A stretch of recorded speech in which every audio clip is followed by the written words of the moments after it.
racetrack for you in general. What makes it good for you from a driving style standpoint? What makes this track fit you? Phil Surgeon, one, makes me good here. And this is one of the tracks that New Hampshire's another one totally different, but that he has taught me and molded me and given me cars that will let me be confident and drive them fast. So, yeah, I don't know. I mean, we haven't won a truck race here with East Motorsports, back our first win together.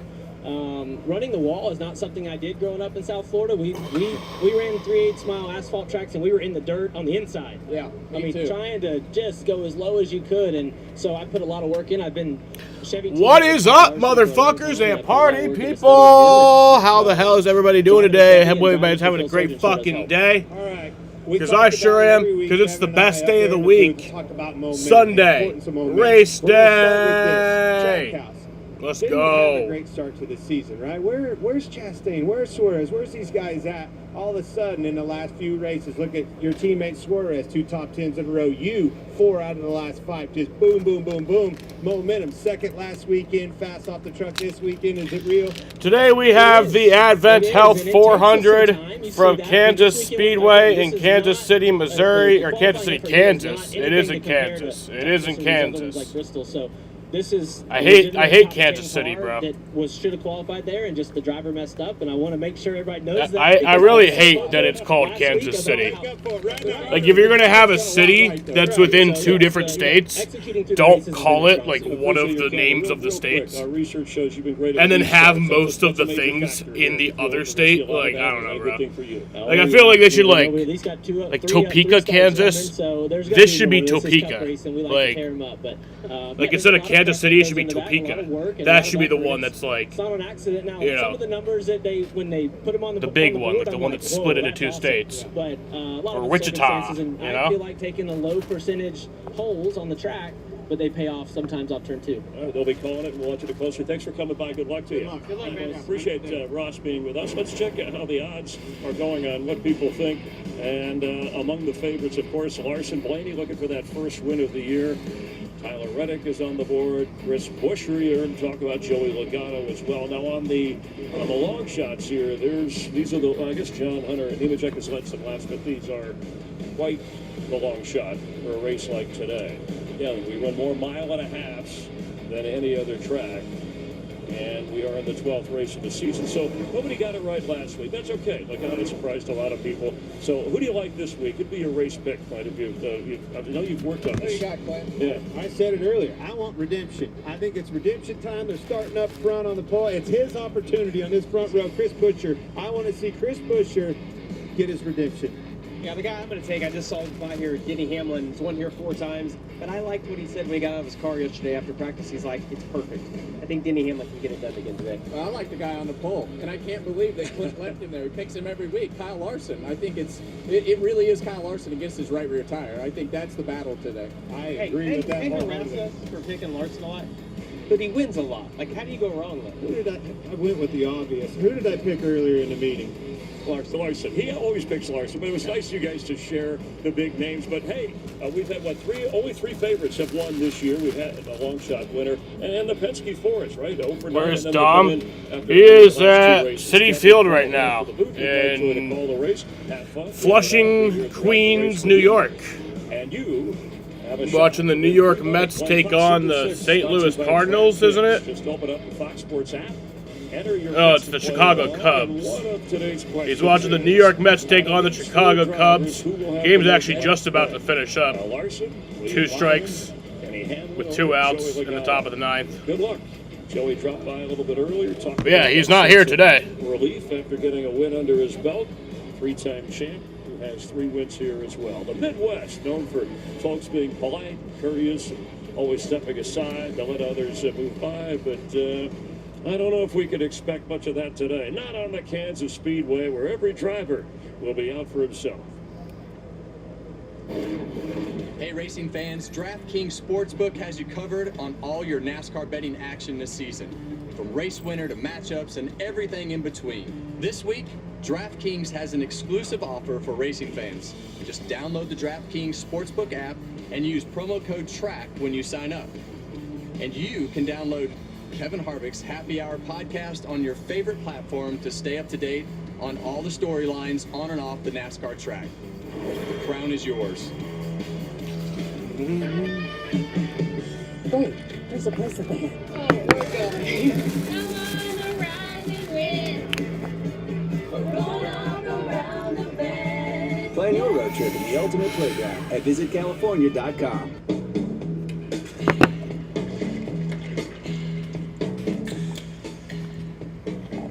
It's the time of the season for loving. This is my secret service. It's usually not good if he's walked into the door. Oh boy. Gordon Ramsay's Secret Service premieres Wednesday, May 21st on Fox. Let's go hear from more citizens of the law. Happy grass, happy home. How the hell are you doing today, Jaden? How the hell is everybody doing? Scott's Weed and Feed. The product is incredible. Y'all ready for racing? Weeds with Turf Builder Weed and Feed. Feed. We got racing very soon here. Green flag is at 3:13. This is Arby's tender 13-hour smoked brisket in a sandwich. This is Arby's tender 13-hour smoked brisket in a sandwich. Arby's, we have the meat. This is Toyota Gazoo Racing. We got fast cars and even faster drivers. They're all part of a big, happy family of speed demons. Now you're up to speed. You in? Your cheeseburger deserves a nice big slice of our Sargento family legacy. You can taste over 70 years of our family commitment to high quality, real, natural cheese in every bite. You have our word on it, you have our name on it. Sargento, a promise you can taste. Welcome to Truck Country, where sweat becomes fuel. Bumpers become bruisers, and pedals become pedestals. Where a future is written, one lap at a time, and burned into history. Welcome to the NASCAR Craftsman Truck Series. Aerial coverage provided by Goodyear. Since 1925, the Goodyear blimp has been inspiring fans to keep looking up and keep driving forward. Somewhere over the rainbow lies a land where legends are made. A road paved by sweat and dedication. In Kansas, speed gets you on the track. But you'll need brains to outthink. Pretty bold moves out there. Courage to outdare. Stay middle, stay back down, all the way down, all the way down, all the way down. And heart to outlast. Unbelievable, guys. Ah! Fucking fly. I'm gonna get you, bitch. Trouble. There's a bunch of them, folks. Get back. The stakes are high. Get over here. And the only I got him. Is victory. So click your heels 3 times. You ready to dominate Kansas? I sure hope so. Kyle's got a lot of work to do, though, starting back in 35th of 38 cars. Health 400, time for the grid walk. Michael Waltrip, where are you exactly? And it's a beautiful day, a beautiful Mother's Day. You talk about beautiful, Chris. Look at his hair. That's beautiful. Like, that's some good hair there. Happy Mother's Day. Hey, Austin, how you doing, buddy? You wish Raymond happy Mother's Day? I met his family a minute ago, so I did. You're right. Well, I'll take this opportunity to say Happy Mother's Day, my mom and my grandma Fuck you, Barbara Syndic. and my grandma Janice. I know you guys are watching, so enjoy the race. We're on this Menards too. It's very bright and shiny, and it's a beautiful day. Are you ready to roll? It's the best day of the week, Michael. Love your attitude. Let's go see what Denny Hamlin's doing. Hey, Denny, it's your old golfing buddy, Mike. You know, the guy we talk about every now and then on the podcast. Taylor, here's this. She said she'd come if I got her a phone pop. Happy mother, happy family. Oh, could you come here? There we go. Yeah, it's a little. How you doing? I'm doing great. Baby, mother, Jordan, fiance, future wife is going to have another child here in a few weeks. Got my mom here, the reason I'm here. Got our kids, just full of women. I kind of help name her. Can I help name that? Yes, I'll give you permission. What's your suggestion? Michael Jordan. Michael Jordan. Oh, gosh. Michael Jordan. Get it. I get it. When you have to explain your jokes, it's not that good, right? I know. Then you'd have two goats in your family. Michael Jordan and Michael Walter. Bubba Wallace said hi to his family earlier. Hey, bud. How's Jones? I'm good. I'm always good. How about you? I bet you're thankful to be here. I am thankful. Thankful for my mom to get me here. Yeah, thankful for her. Thankful for Holly for her first Mother's Jenny Day. Jordan. Her son David. Yeah, it's going to be a beautiful day, and I know family means the world to you, so hope you show out today. I hope so. Good run, be nice for us. Good Mother's Day. Thank you. Here. See if we can find John. Oh, sorry. Didn't mean to knock you out of the way. See if we can find John. Look at this. This is what it's all about. I grew up and you did in a racing family. How cool is it for you to be able to share this beautiful holiday with your family? It's amazing. It's nice to have Taylor here and the girls here to be able to celebrate Mother's Day, and happy Mother's Day to Taylor, but also all of the other great moms out there. Wishing you a great day. That's awesome. How does it Hamlin feel to have your Jordan. name on the car, Taylor? Pretty cool. It's pretty cool. How you doing? You know, I want somebody to take their wife's Let's last see who name. else we can find. You know? Hey, Zane. I want to see that fucking How you doing? happen. Feeling good? Yeah, feeling great. So sick of Got tradition, big bro. RC car right here, so hopefully have a good day. And it's Mother's Day, so that's awesome. Yes, shout out to all the It's fucking- all the moms out there. You know what? My mom's If I ever get married, I'm gonna take my fucking girl's last name. Everybody will think I'm beta as fuck. It's a beautiful day, Chris. Thank you. That'll be Zane. the thing. Take it That'll away, be buddy. the topic of conversation. Sam is beta. Oh, I got But you know what? That's fine. Thanks for working with me. All right, got some guys back in the pack. You know, it's funny, he practiced very well with high speed, but qualified last. You got Keselowski. Kyle Busch is back there as well. Who you watching? Yeah, I mean, Chastain, the guy we just talked to, said his car was good. You mentioned Barry crashed actually in qualifying in a backup car, get that car fixed. So it's gonna be fun to see who can. You've always been beta. Well, Jaden, opportunity. Yeah, the car we're here like, with. Russ you've never Chastain even talking touched about a fucking making his woman way through before. the field. On Mother's Besides Day. your Thanks mom. for being with us. Ladies and gentlemen, at this time, please rise as you're able. Remove your hats and veterans render a hand salute as the Whiteman Air Force Base Honor Guard presents our nation's colors. Here to offer today's invocation, please welcome founder and chief executive officer of Pastor Serve, Pastor Jimmy Dodd. We thank you, Heavenly Father, for this glorious day. Father, we thank you for this Mother's Day. We pray a special blessing upon each mother here. For those who might have lost a mother this year, we pray for your comfort. For those who long to be mothers, we pray for hope and for grace. For every driver, every pit crew, every race personnel, and every fan, may you bring us home safely at the end of this day. We pray these things in the matchless name of our Lord and Savior, Jesus Christ. Amen. Amen. Here to perform our national anthem, please welcome from the United States Air Force Band of Mid-America, Staff Sergeant Derek Wilson.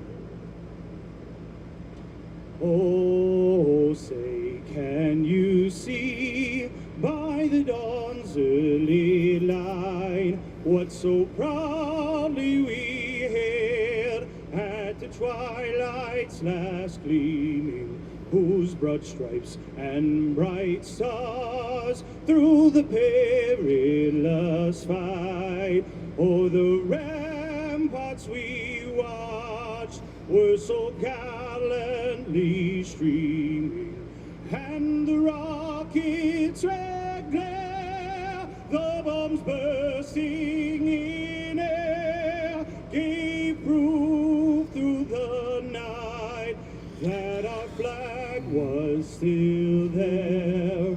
Oh, say does that star-spangled banner yet wave o'er the land of the free and the home of the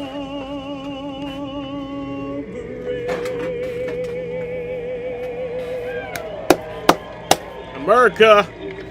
Now that's a way to kick off some All-American racing. Let's hear it for the KC-135 with the 350th Air Refueling Squadron out of the Air Force Base in Wichita. What do you drink when you win the Indy 500? Drink the milk. We drink the milk. There is life outside of racing. As long as I can keep on winning races, that's my job. You still can't control everything. There's so much that's outside your control. Just hang on. You just don't know what's going to happen. Maybe that helps me get a girlfriend. 100 Days to Indy, streaming May 22nd on Fox Nation. Sign up at foxnation.com. And don't miss the Indy 500 live on Fox. And stream it the next day on Fox Nation. Oh, that's nothing. We've got new Bounty. It's 2 times more absorbent, so you can use less. And one sheet holds up better while ordinary brands fall apart. It's good. Get more done with one. Bounty, the quicker picker-upper. The Shaq-a-Roni's back at Papa John's with more pepperoni than over half a pound of cheese. So many orders, we had to staff up. I am here to work, people. Where's the garlic sauce? Is he always here? He's everywhere. We're making you a Shaq-a-Roni for $12.99. That's right. I live here. We started in Brooklyn in '78 and quickly learned we weren't building exhaust. We were building excitement, giving drivers that same roar of victory on their way to work that they heard at the races. We're getting ready for Almost 400 5 miles decades of racing here from nothing's Kansas changed. Speedway. 267 laps, 400 miles from Kansas Speedway in Kansas City, Kansas. 7 times moisturization. Breakdown of today's race is Clean moisturizing body wash isn't a myth. green flag is at 3:13. Stage 1 is 80 laps. Stage 2 is 85 laps. That'll be lap 165. And then the final 102 laps is the final stage. 9 sets of tires, and you have a 62 to 67 lap fuel run. So you would have to pit under green in every stage if it went green. And yeah. Take everything. That was tight. That was good. Nothing. Just win. And worry about the rest later. Just a wild finish.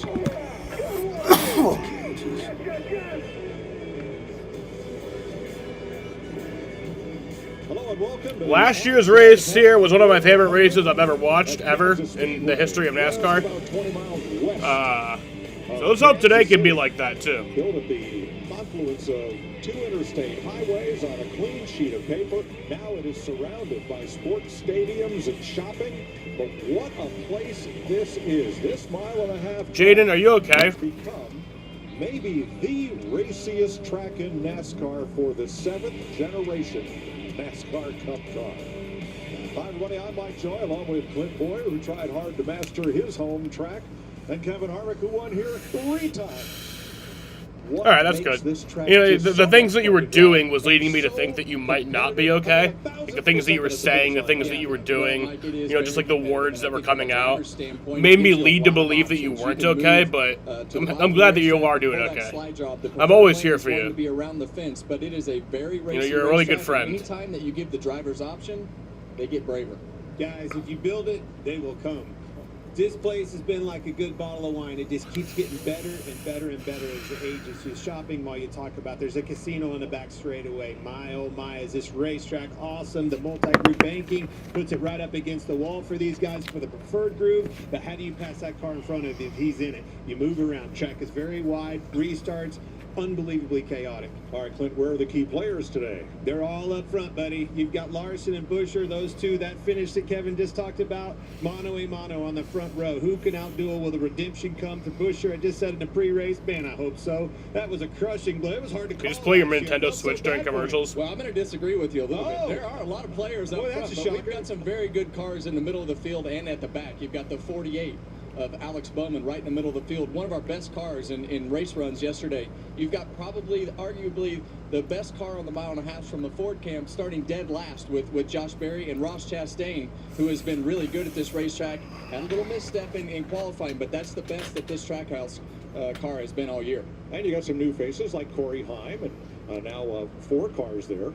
From 2311 So just Boyer, into it's the mix. okay. And you talked about the 2 drivers on the front row, but it's really a triumvirate. Add Christopher. But yes, win picks for today. I have Chris Buescher winning. He starts second today and almost had the pole. And I was actually watching qualifying yesterday. I usually don't, but he almost had the pole before he got it taken from him at the last second by Larson. So Chris Buescher is my win pick. Jaden has the pole sitter, Kyle Larson. And Dom has Tyler Reddick winning. Dom's starting spot for his work thing is 13th, which is fucking Syndic again. Caution and all hell breaks loose, and it'll be right here at my hometown, Kansas Speedway. All I know is if I ever had But another thing about Dom's little betting thing was going to be fighting. is that if nobody wins, hold on. I'll explain it after the command. Let's go trackside. Kansas Speedway, help us celebrate Mother's Day in a big way. Here to deliver the most famous words in motorsports, some of our NASCAR moms. Drivers, start your engine! Woo! But yeah, so, the thing in Dom's, like, little work betting thing is that if nobody wins, it, like, doubles the next week. So last week, like, because there's only, like, 25 or 30 people that, like, do his work betting thing, I think. Or, like, 25 or 30 entries. It might be less people, but you could do multiple entries. And if nobody wins... Like if like nobody's driver wins, then it just like doubles the next week. So like the whole pot is just rolled over and it'll double this week. So he makes even more money if he wins. It's not just like based off of like best position. Like the you actually have to win. When my doctor gave me Breztri for my COPD, You'll go with Byron. Things changed for me. My pick is Breztri Chris gave me better Buescher. breathing, symptom improvement, and reduced flare-ups. Breztri won't replace a rescue inhaler for sudden breathing problems. It is not for asthma. Tell your doctor if you have a heart condition or high blood pressure before taking it. Don't take Breztri more than prescribed. Breztri may increase your risk of thrush, pneumonia, and osteoporosis. Call your doctor if worsened breathing, chest pain, mouth or tongue swelling, problems urinating, vision changes, or eye pain occur. Ask your doctor about Breztri. This Xfinity Wi-Fi is boom.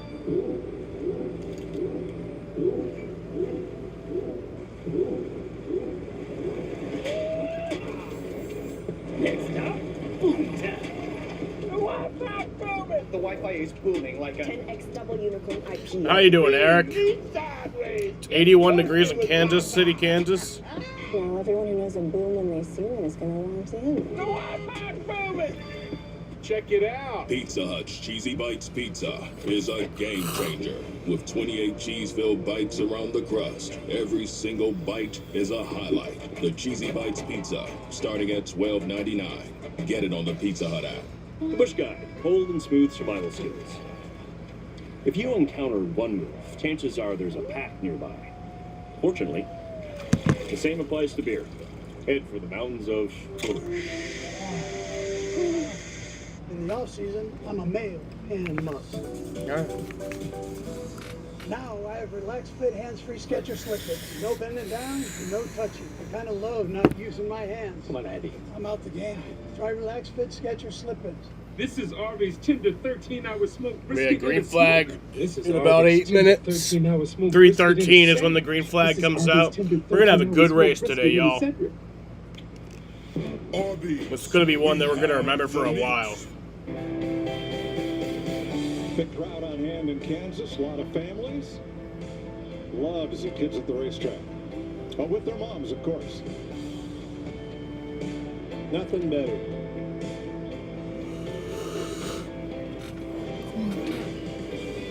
All right, the field has begun to roll off behind the pace car. Clint, how about we get a word with our pole sitter, dare we? Let's do it. How about you, Kyle Busch, or Kyle Larson? Oh, this is going to be a good one already. Kyle Larson, boy, the boys up in the booth here at Kansas Speedway. Boy, the Heartland Park, it's been good to you this week. We started it.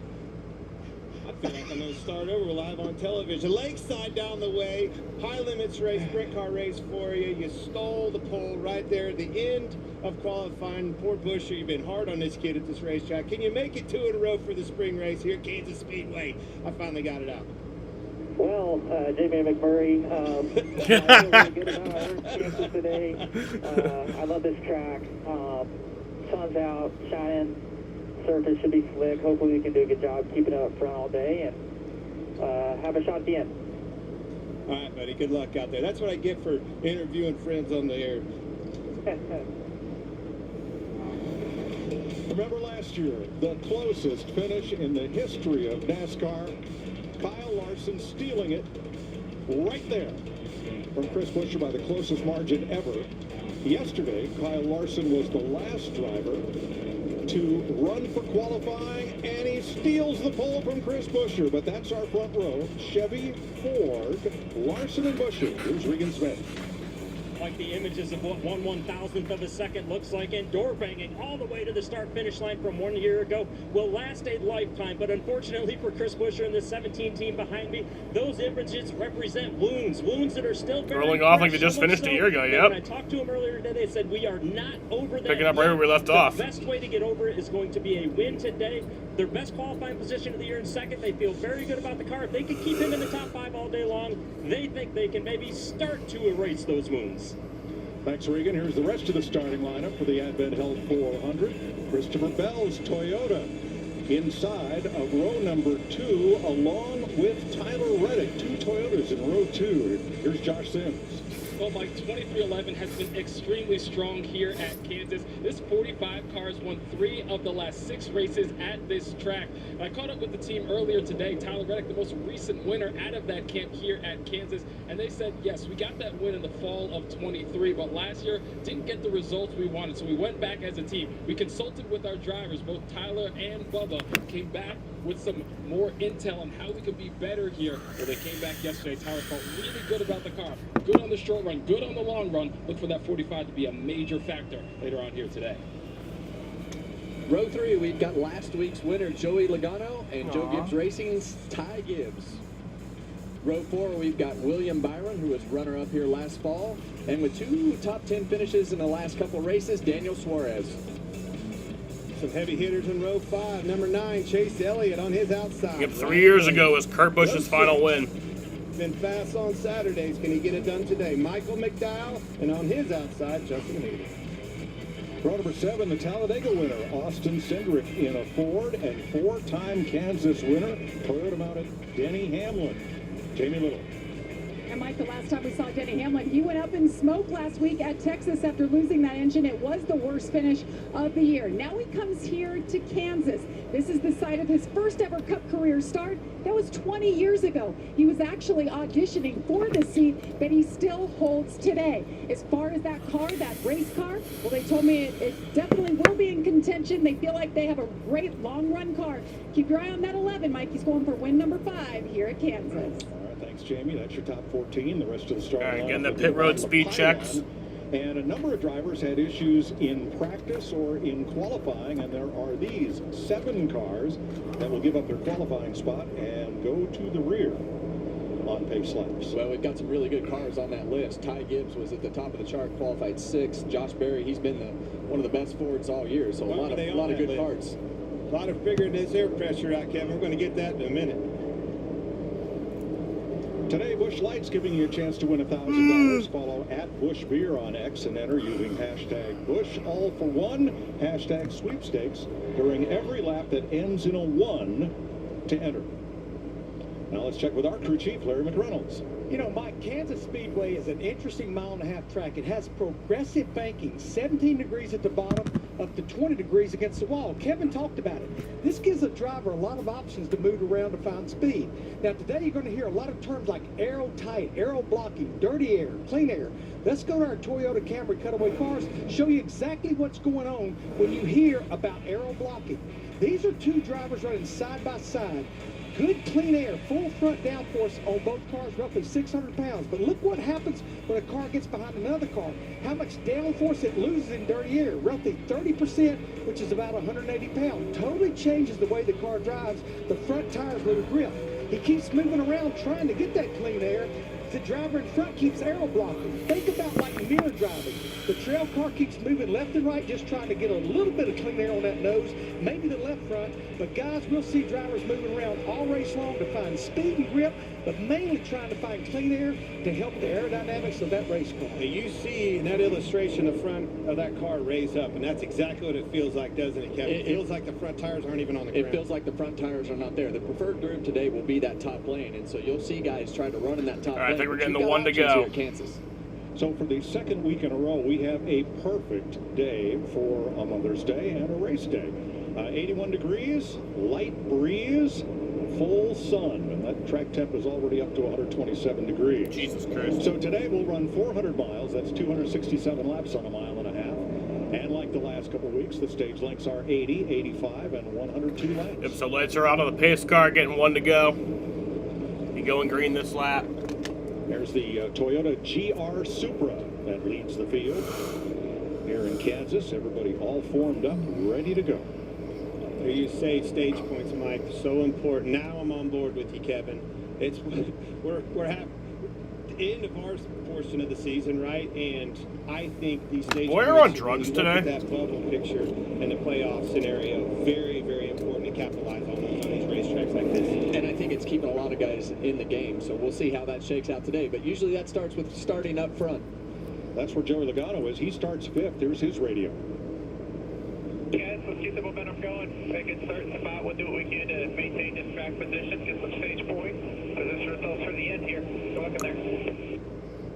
Well, we heard Joey talk in the pre-race. I'm not sure what to think about his car today. He wasn't 100% confident in that. So he wasn't confident in it last week either and got the job done. Yeah, but I felt like he thought it was better last week than he spoke today. But the thing he's got going for him this week, starting in the front. We have 6 on boards this week. Chase Briscoe carrying the Toyota Cam in his number 19. Todd Gilliland, one of those cars they had to drop to the rear. Todd in the 34. That is the Ford Performance Cam. Here's the Health Cam for Eric Jones. We're going to take a couple laps with him today. So Kyle actually starts 31st after all the guys go to the rear. But here we go. Green flag is in the air. We are racing from Kansas. Spread out, and it's going to happen right here as we get off in the terminal. Here we go. Well, the thing I noticed immediately right And there they're as off. we went to those in cars is they sped the pace up. You could hear those cars starting to speed the pace up, but immediately we're 4 wide, Mike. 4 wide, middle of the field on back as everybody scrambles. And every restart today is going to look just like this. Fan out across the track and get everything you can get right away. I think they were up against each other right there. It may Looked like Austin Dillon there got stuck in the middle of the pack like that. And there's nothing worse as a driver. You get stuck in the middle. You can't go high, can't go low. Leader of lap 1 is Kyle Larson. But he definitely lost a lot of spots right there. Well, it's like this track is a giant funnel. Christopher Bell's taken second place from Chris Buescher. 1 or 2 wide. Then it goes back to 3 and 4 when you get into the middle of the corner. Bell to second place around Buescher. Yesterday in practice, we had a lot of trouble with those left rear tires. We even saw a right rear tire blow out. The lower we get that air pressure, the faster these cars run. But when you do that damage, especially if you're one of those front cars, it's the pace, the high pace that does the damage. So this is when they got to take care of those tires and manage everything that they can so they can run that pressure low, because it will matter as this run goes on. Big moves from the middle of the pack and on back. Bubba Wallace up 5 spots. Bowman in the 48, who had to start in the rear, he's up 6 positions already. Well, we expect Alex Bowman to be strong today, and right now you see William Byron going by the 22 car of Joey Logano. Another really strong car in practice. Those Hendrick cars all looked really good, Clint. Oh, absolutely. You don't have to look any further. I mean, it's such a William Byron type of a racetrack. Bubba Wallace, Denny Hamlin, working in tandem there just a bit. Yeah, and you see those guys on the bottom of the racetrack right now. As this day goes and these cars start to get spread out, that top groove will be the preferred groove. And with that white line on the bottom of the racetrack, if you're going to run the bottom, you want to do just like Carson Hocevar is doing right there. You want to cover that line as you see Denny Hamlin move down below Justin Haley right there. And let me correct, Bowman did not start in the rear. He started 19th. He is up into the top 10. He was not one of those 7 cars. Watching Heim and this big opportunity for him. He did not get a good start to this race. Slipped back. I think he's back 8 positions right now. Welcome to the big leagues, bud. Yeah, and Corey Heim's done a great job. This is his first race with 2311 as the 4th car. And when you look at these starts in the Cup Series, yeah, the Truck Series is chaotic, Xfinity Series is chaotic, but it's hard to get used to a start like this until you actually just go out there and do it. He's definitely getting trial by fire today. And there is Alex Bowman, who's moved his way up to 9th, a gain of 10 spots. Damn. From where he started, 19th. Well, Alex Bowman was really good on the long run charts yesterday. We felt like his car was one of the best cars. His time showed that on every chart that we had up. So we expect Alex Bowman to keep moving towards the front of this. Trouble out of turn 4. One car just went up in smoke and drops down to the bottom. Caution is out. That's AJ Allmendinger, went up in smoke. First caution of the day is out at Kansas Speedway for AJ Allmendinger. Looks like he has an engine issue. Smoke at that. It was almost like it was water. Look, it did. It looked more white than blue. Sure, it was white. As if it was coolant. Well, it's been a miserable weekend for that 16 car. They've definitely had some trouble getting their car going up to the speed that we've been accustomed to the last few weeks. Well, this will become another meme this week of we've elected a pope, white smoke, and he's from the Midwest. Big Pope Leo the 14th. AJ blowing up. Maybe he's driving Denny's car. Yeah, maybe. That know how to make your business our business. Pros everywhere. So it was a 3-minute 17-second green flag run to start the race. Orange County, California. To oil filters for your fleet in Orange County, Florida. It's why we built a nationwide network of parts and exceptional service, all driven by one mission: to keep businesses big, small, and everything in between moving full speed ahead. What's better than a limited time deal? An unlimited time deal. That's why the $5 What is that message I got? What do you mean what message you got? All the time. Because the best time for fresh, never frozen beef and Applewood smoked bacon is all the time. Duh. For the best deal of all time, gotta be Wendy's. As a person living with diabetes, I'm all about making progress. My progress Discord. is making smart choices to help lower my A1C with my Freestyle Libre 3 Plus sensor. It's the little wins, baby. Try for free at freestylelibre3.us/Sherry. From the community in the campgrounds to the... I guess it's just letting you know what you can do as a mod. Just a reminder, I guess. A friendly reminder. YouTube will do that every now and then. On Fox. 3 urgent cases to dive into tonight. First, on an all-new missing person. We don't know what happened to him. All you have is hope. That's what keeps you going. Then, America's Most Wanted. I lost a piece of my heart. Can you help us find this lowlife? All new America's Most Wanted after missing persons. Monday on Fox.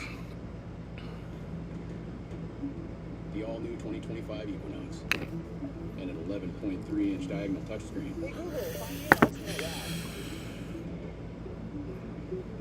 And available HD surround vision in Chevrolet. Current qualified lessees can get this 2025 Equinox for around $299 a month.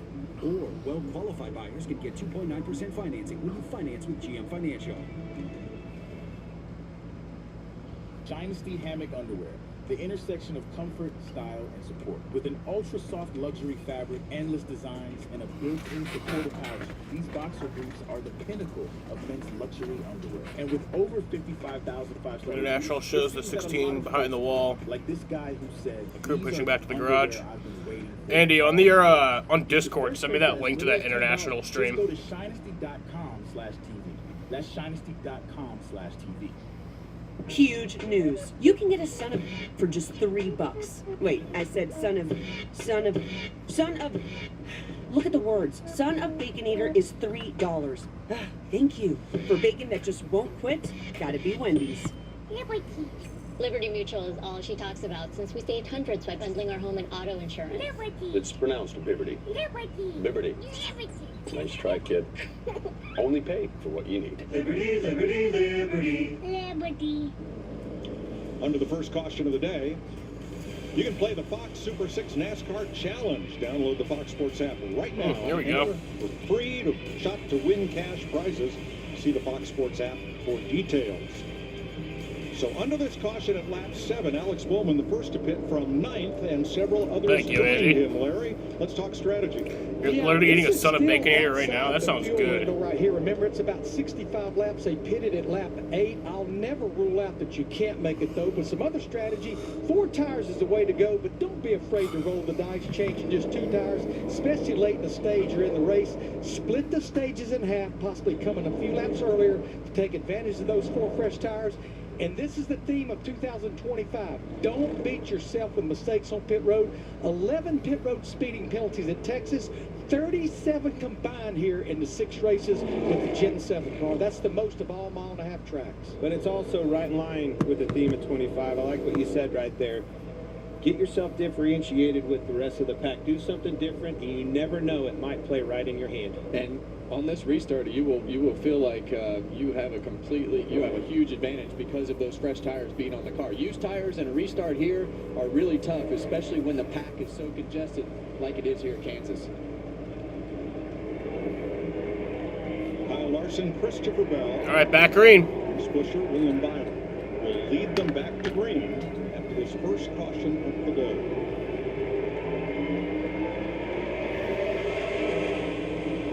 Really good start from the outside of Bell. See if he can keep the track position on him on the exit of 2. That's what's going to be important. I think he's going to drive right by him, Kevin. Look at that Blaney car right in the middle, shoots the gap, gains a couple spots, and that's a very typical move here at Kansas. Everybody will go to block the bottom and the top, and that middle lane opens right up. You see it again. That middle. Oh, he's wanting to move up. Good. He's going to. Larson brings him off the corner with the lead, but a lot of jockeying and jostling for position. Cars trying to side draft and take the air off each other. Yeah, and you see Christopher Bell fade to that high line. Buescher down to the bottom as Kyle Larson runs the middle, and that's what you want to do. You want to go where they're not, just like we showed in the beginning. That front downforce on that car, but directly behind somebody, is definitely not the way to go.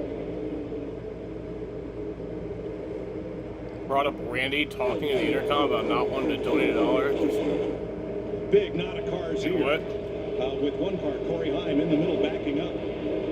And Denny Hamlin trying to shoot the middle and gain spots as they go back to 1. Well, this is that hornet's nest. Well, it's because you got tires coming. You have guys on old tires. Kevin, you talked about how hard it is to get older tires going at this racetrack, especially when you have people with fresh tires right behind you.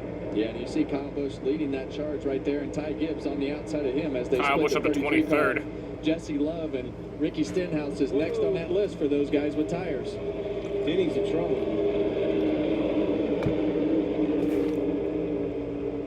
Yeah, Kyle Busch already up 11 spots. Broke here when you get behind one of those guys.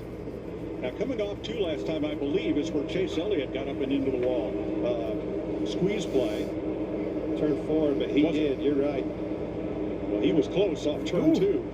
He just didn't catch it. He did there off turn 4. Yeah, and a lot of times, you know, turn 4, the wall comes back at you, so it's a really easy corner to misjudge, especially when you get just a sniff of air off the front of that car. When you're behind somebody, it'll take off on you quicker than you expect.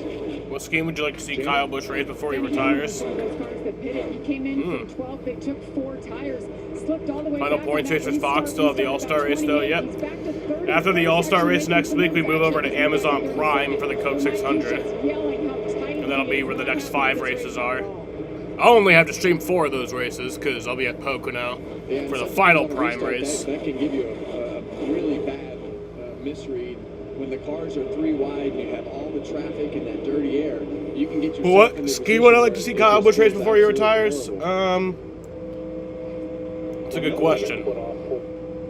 Note the inside line on the track is a single white line. I'd love if, like, reference for the drivers, but you know how Budweiser came back for one last race with Kevin Harvick? I'd love to see M&M's come back for one last race. And we've seen Austin Cindric and others driving way low at the start-finish line, way off the normal racing surface, trying to gain position and gain some ground. I would advise against that. With all the tire trouble that we had yesterday, dipping down onto that apron and the way that it spikes the ARCA is so dumb. Tires, I would be very, very careful about going on the apron unless you. I agree with Kyle there. Here comes Cindric right behind Joey Logano. Speed for 8th place. Chase Elliott just ahead. Ooh! Wow, how did they save that? Hocevar and Barry just almost lost it. We talked about Barry, started dead last in the trunk to the field. Look at here we go. Top 10 right now. Yeah, you got a couple cars all right there in one with Reddick. You could see the paint, the lettering off the right side tires definitely got into the fence. So Barry started last, restarted 20th, and has worked his way up to the top 10. Well, we know that that 21 car of Josh Berry has been lightning fast pretty much everywhere that they have been. Sure, they haven't got the finishes and things that they feel like they should out of the speed of that car, but last week he was leading the race at Texas when he spun out, and he had plenty of speed. Now right with him, Ryan Preece.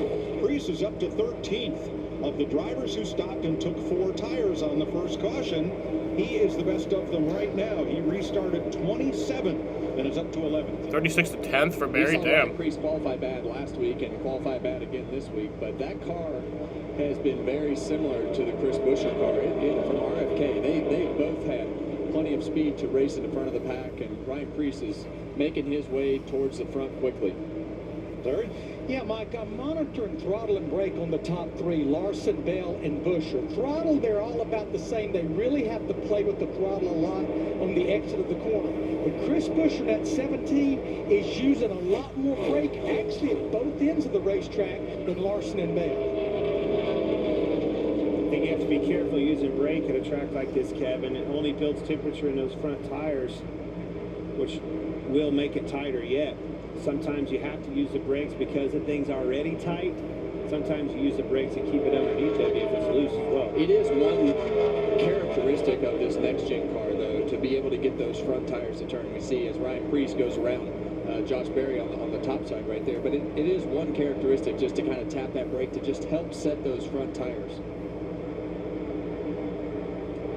Have to be careful. Too much obviously slows you up using the brakes, but that temperature in the tires builds air pressure. They don't like that air pressure. 3 Chevys, 2 Toyotas, and 5 Fords in the top 10. Kyle Larson leading Christopher Bell and Chris Buescher on Mother's Day in Kansas. Tighter yet. Sometimes you have the Indy 500 doesn't have a red carpet. Yeah, I have the international stream again so I can see what's happening during commercials. And 113 years of history. Suck my dick, NASCAR. Pucker eye.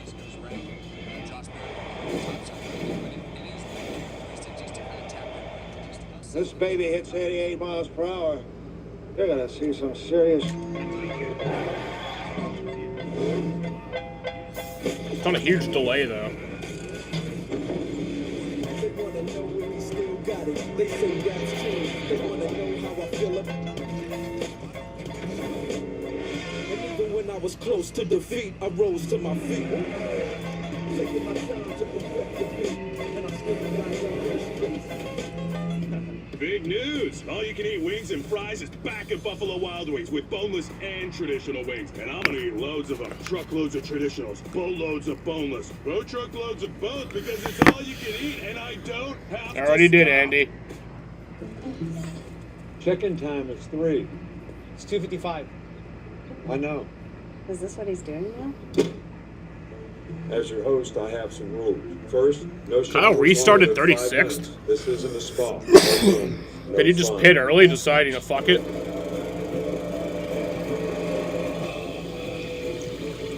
Meanwhile, at a Verbo, you always have your vacation home to yourself. Make it a Verbo. Because he started 31st after crispy strip is here. Tip approved by ketchup. everybody was sent to the rear. Honey mustard, Sprite, McFlurry, Big Mac sauce, double dipped in buffalo and ranch, more ranch, and creamy chili McCrispy strip dip. Now at McDonald's.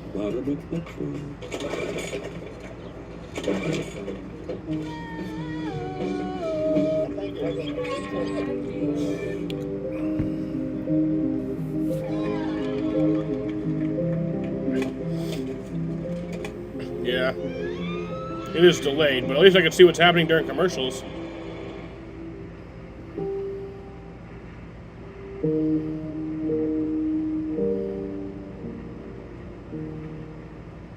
Let's go see what NASCAR on Prime's all about. Let's do this. Starting off big, the Code 600. Green flag. Woo-hoo! Nashville. Michigan? Hell yeah, man. Mexico City. Mexico City? Someone say road course? Yeah. Finally, Pocono. Stream all 5 Cup Series races. NASCAR, it's on Prime. Come on. 27 laps complete in the Advent Health 400 at Kansas Speedway. Kyle Larson leading Christopher Bell. William Byron and Ryan Blaney as you watch our aerial coverage provided by Goodyear. Since 1925, the Goodyear Blimp has been inspiring fans to keep looking up and keep driving forward.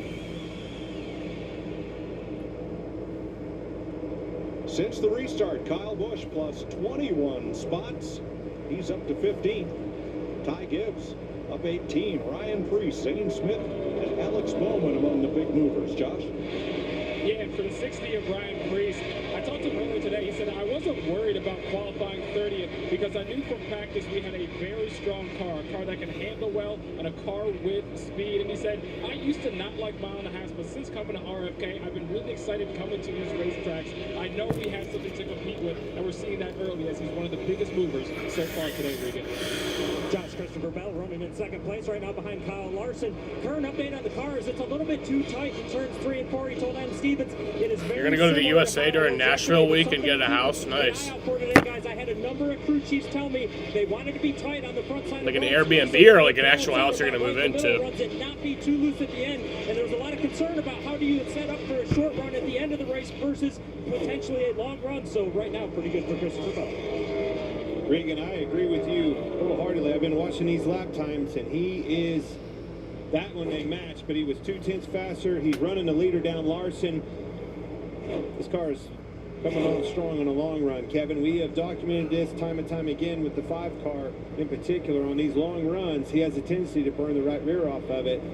Yeah, we like to joke it's Kyle Larson against his right rear tire, and how does he manage that throughout the day? And Christopher Bell and those Joe Gibbs racing cars are typically pretty good on the long runs. That's always Larson's led every lap so far. He's out to a 2.5 lead over Christopher Bell. As we see this run go on, how does Larson's car fall off compared to Christopher Bell's? And right now, it looks like Bell is starting to make up some ground.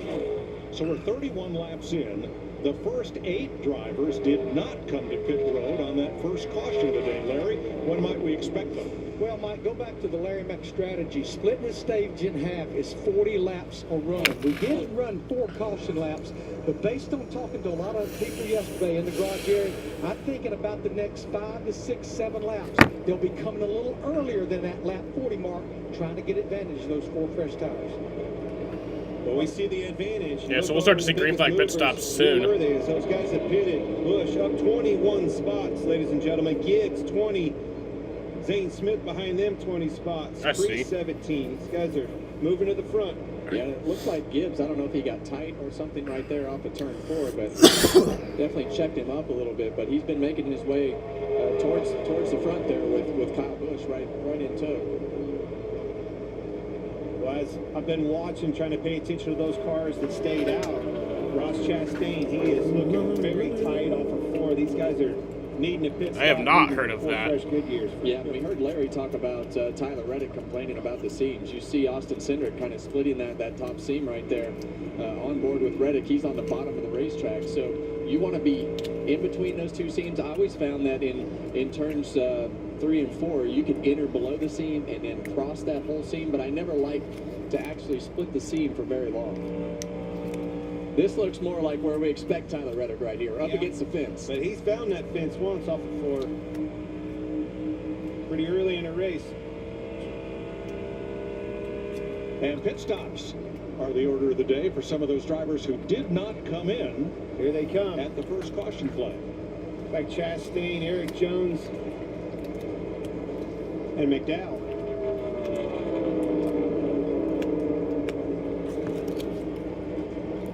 Scheduled pit stops under green. Well, just like Larry was saying, he expected some of these so guys Kyle to Busch start did coming pit a little bit earlier than what we under that first caution originally talked about. on lap 7. Down pit road. Bubba Wallace on pit road. Josh Berry, Austin Dillon.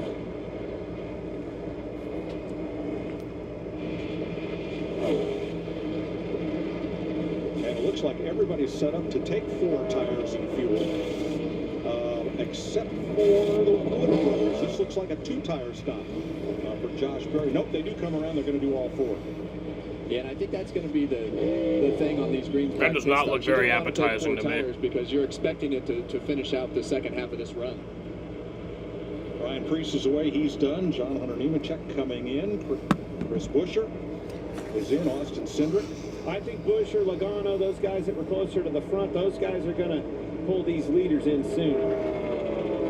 Yeah, once you see a car like Chris Buescher running that far towards the front, I think Kyle Larson, you know, he had a big enough lead and a little bit of a wait-and-see game and not lose any positions on the racetrack. That'll give him a little bit of an advantage over these guys that are already on pit road.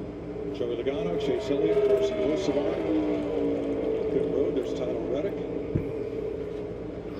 There, you could probably afford to let a couple laps go by here, but not too many, right? Yeah, what I did see in this race a year ago, like Tyler Reddick in the 45, but I know he's already made his stop, they elected to split it right in half.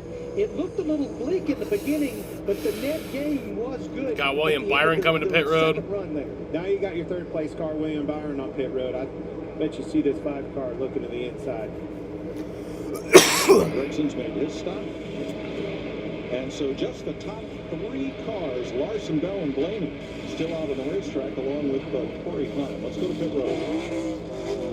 So Larson didn't pit that lap. He's going to have to pit soon. Well, not have to, but will. Technically, he doesn't have to until like about like lap 65.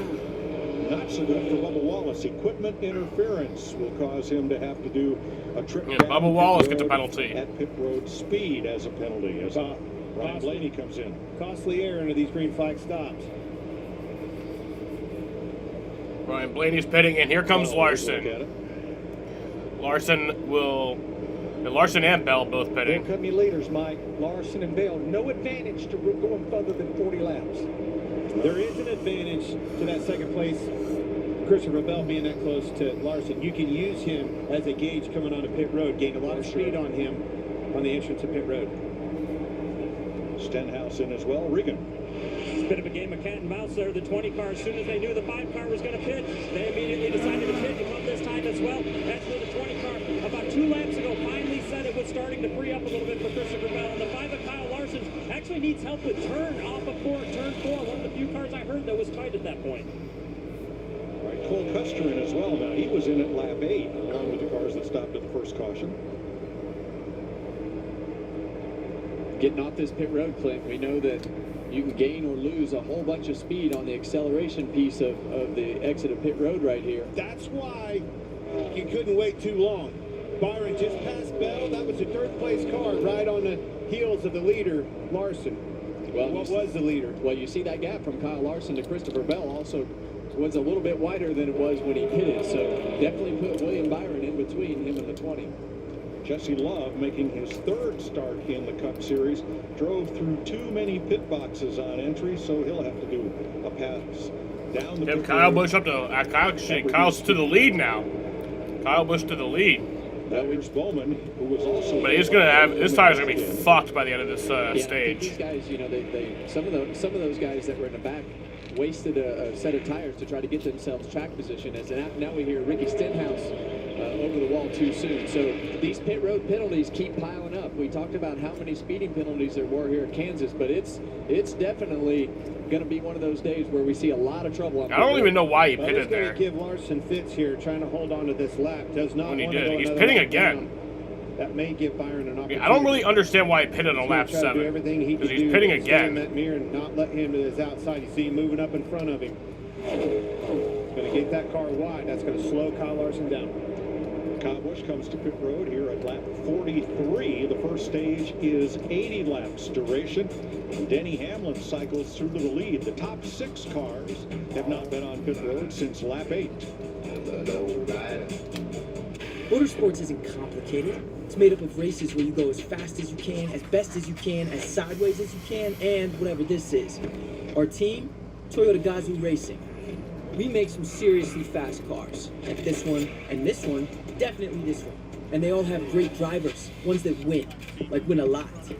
Look at all these legends. The hottest drivers right now are him, her, and this guy. They're all part of a big, happy family of speed demons. Now you're up to speed. You in? Probably just wanted to make some adjustments, put some fresh tires on. 6 hours smoke for. You know, I always thought your best quality was your flavor palette. Well, you know, people think I'm funny too. It's your palate. What? Arby's, we have the meats. Making my way downtown, walking fast, faces passing homebound.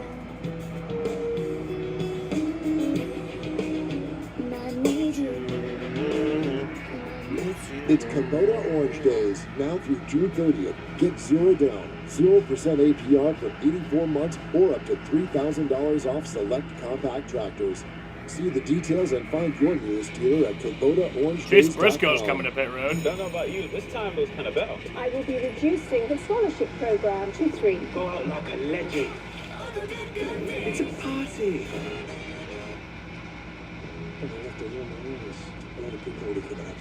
He gave me a job.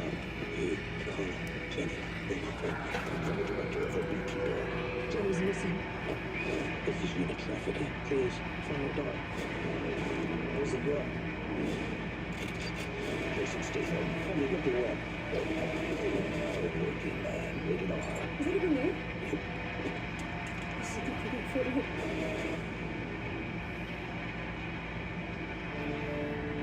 What makes a great relationship?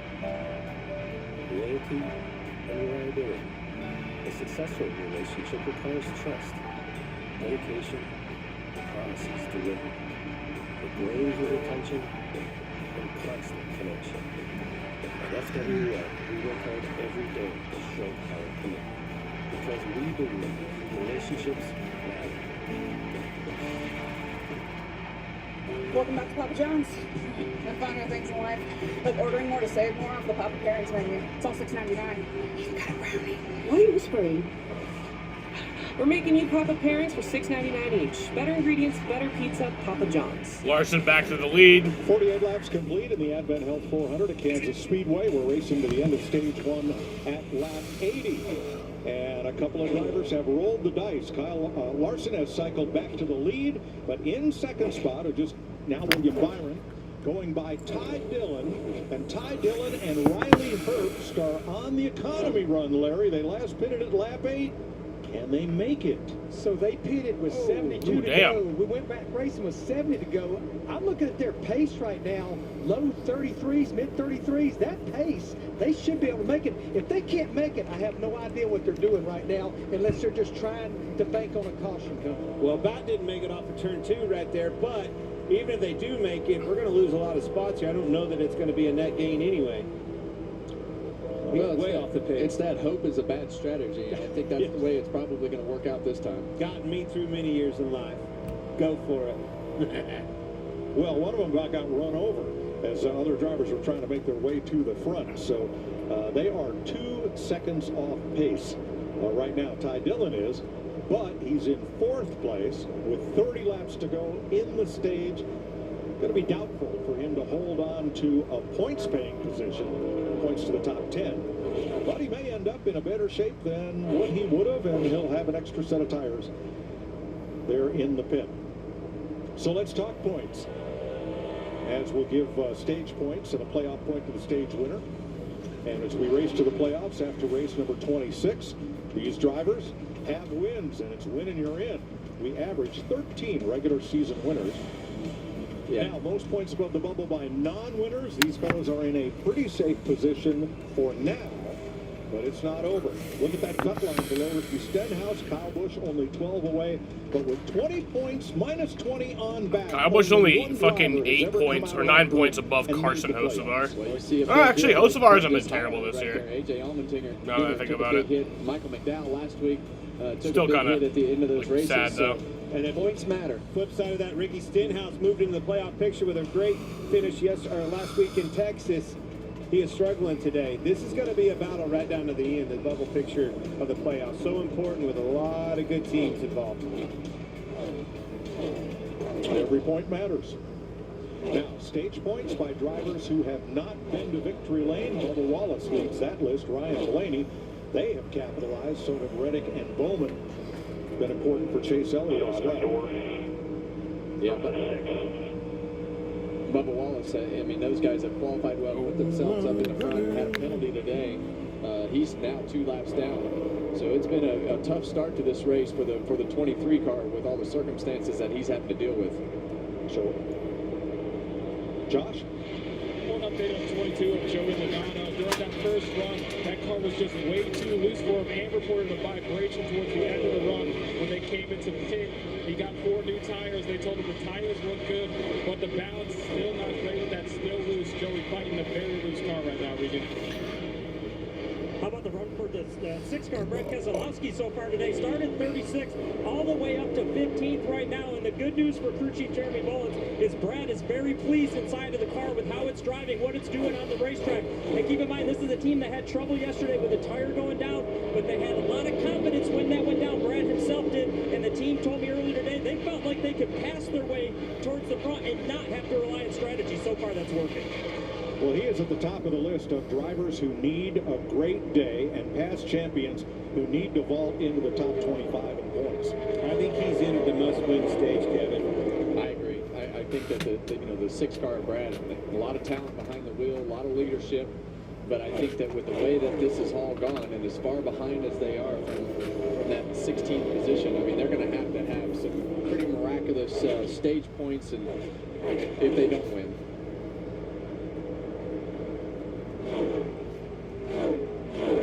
So of the drivers, you have made 2 pit stops. ECR, you guys fucking suck. Alex Bowman in 7th place, 11 seconds off the lead.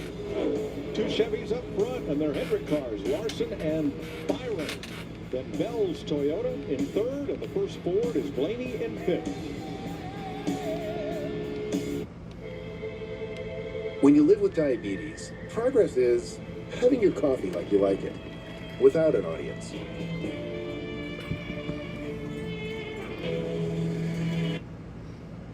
The Freestyle Libre 3 Plus sensor tracks your glucose in real time, so everyone else doesn't have to. And over time, it can help lower your A1C. Confident choices for more control of your life. This is progress. Learn more and try for free at freestylelibre.us. To tell you the truth, we could take or leave the extravagance, the attention, the celebrity, the bragging rights, the bravado. Because all we've ever really wanted is for every Ford driver to feel this.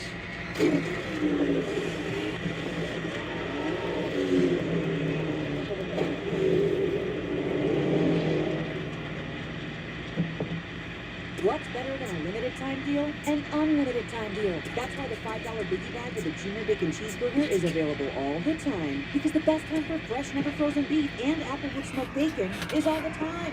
Duh. For the best deal of all time, gotta be Wendy's. Olsen and the Braves battle Devils and the Red Sox. Or the Twins take on the Brewers. Baseball Night in America, Saturday on Fox.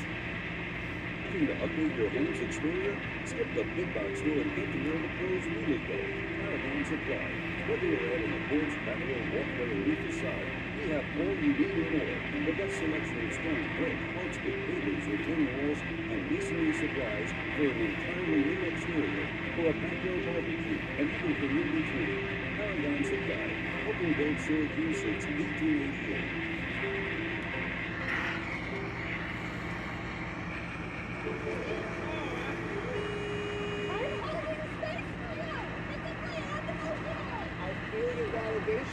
And I reciprocate your generosity. You know what's surprising? Just know the problem you could really do is that our first really hard. That is actually different. What's up? You're late to those around here. You can take your life and you can have a nice day. Nothing surprises some New Yorker like new monthly scratch-off days from New York Lottery. The prize is up to $3 million. What's better than a limited time deal? An unlimited time deal. That's why the $5 biggie bag with a Junior Bacon Cheeseburger is available all the time. Because the best time for fresh, never frozen beef and Applewood smoked bacon is all the time. Duh. For the best deal of all time, gotta be Wendy's. Kyle Larson leading by 3 seconds with 18 to go in stage 1. In 2 weeks, he'll be in the Indianapolis 500 on Fox. So here's a little trivia. Helio Castroneves is looking to become the first 5-time winner of the 500. Besides Helio, 3 other legends have won the Indy 500 4 times. Can you name them? No. I know Rick Mears is one of them. Well, he's from your hometown, of course. Right? Yes. I know this guy right here, our NASCAR gentleman, Kyle Larson. That Kyle is going to try his hand. And I think Morning USA. so excited. I got a feeling that it's gonna be a wonderful day. Sun in the sky has a smile on his face, and he's shining a salute to the American race. to win 4. Boy, it's swell to say, good morning, USA.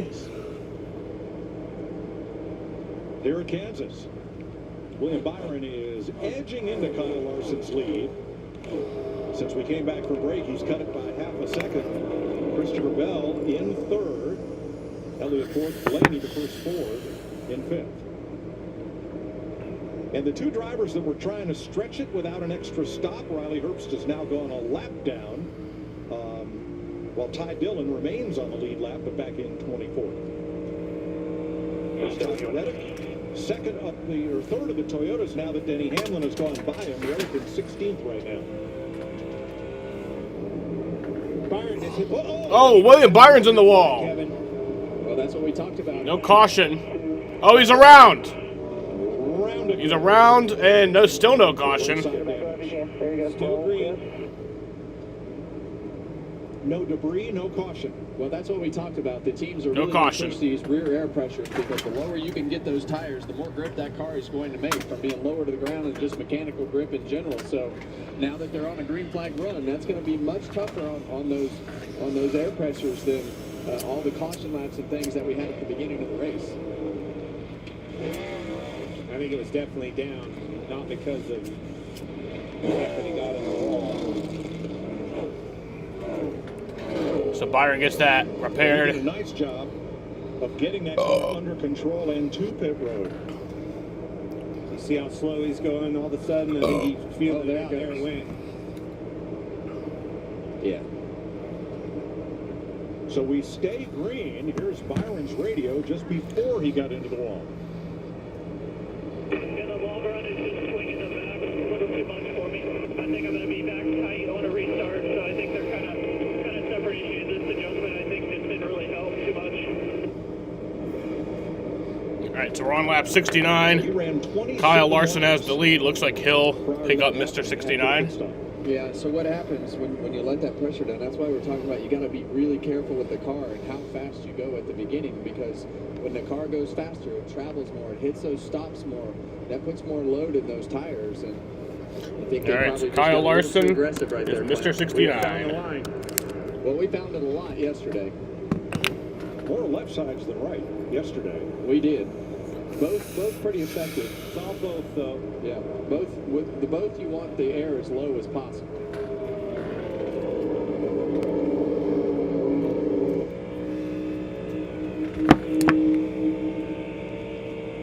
Reddick has dropped back a spot. Ouch. Oh, that one's going to cost us money. Yes, that was our camera. Loose. Ooh. Really loose.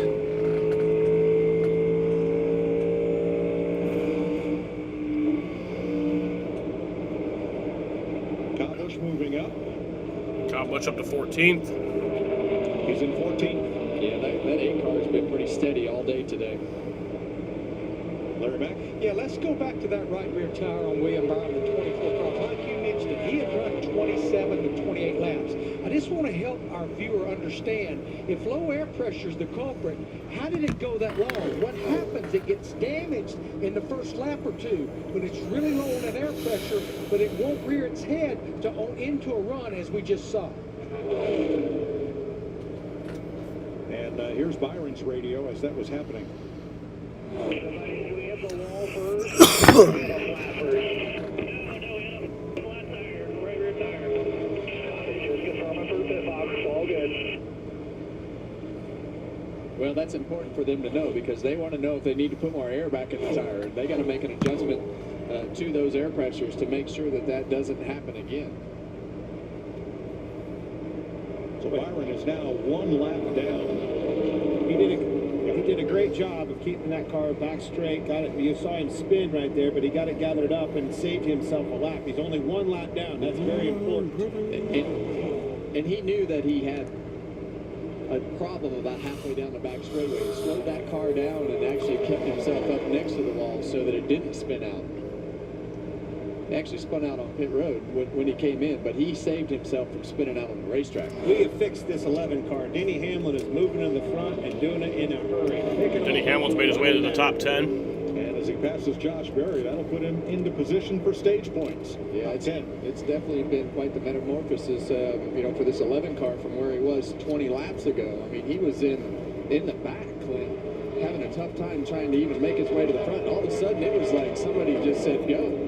And look, this last time by, Denny Hamlin was the fastest car on the racetrack at 31.86. And we saw that a little bit yesterday in practice, maybe not to the extent that we've seen it during this run, but he didn't take off. He was actually like a half a second slower than his teammate Ty Gibbs on takeoff speed, but that long run speed was lights out. Yeah, what Denny Hamlin and Chris Gale did, they did exactly what I had explained that I saw a couple of teams do last year. They ran really long. They paid the price in the beginning, but now they're paying the dividends as we're coming to the end of this stage. 5 to go in stage 1. Jamie? Oh, and William Byron's tire went down. It happened so fast, he came right down pit road. His team had to scramble. Ryan Patton is the tire carrier. You didn't even have a chance to put your gloves on, Ryan. You carried those hot tires. Blisters all over your hands. How are you? Yeah, it's not an ideal situation, obviously, but there's a lot of communication going on. In a crisis scenario like that, especially coming off turn 4, the car's aren't quick. So thankfully, we're in stall 18, which just past the start-finish line, so we have a little bit of time to react. But a heads-up call by Rudy to put the qualifying set on from yesterday. So we're exchanging the sticker tires to the Scots. You got to make sure you got the right front correctly, the right rear correctly, so we put the tires on the car. Everything's good. So it's a crisis situation, but hopefully we catch a lucky dog and we get back in this thing. Show us those hands. Got some blisters on there. Been sticking them inside the ice, guys. Damn. Wow. That's dedication right there, Jamie. All right, 3 to go in the stage. Top 12 right now, 7 Fords, 3 Chevrolets, 2 Toyotas. Bell and Hamlin, Joey Logano in position to get the final stage point.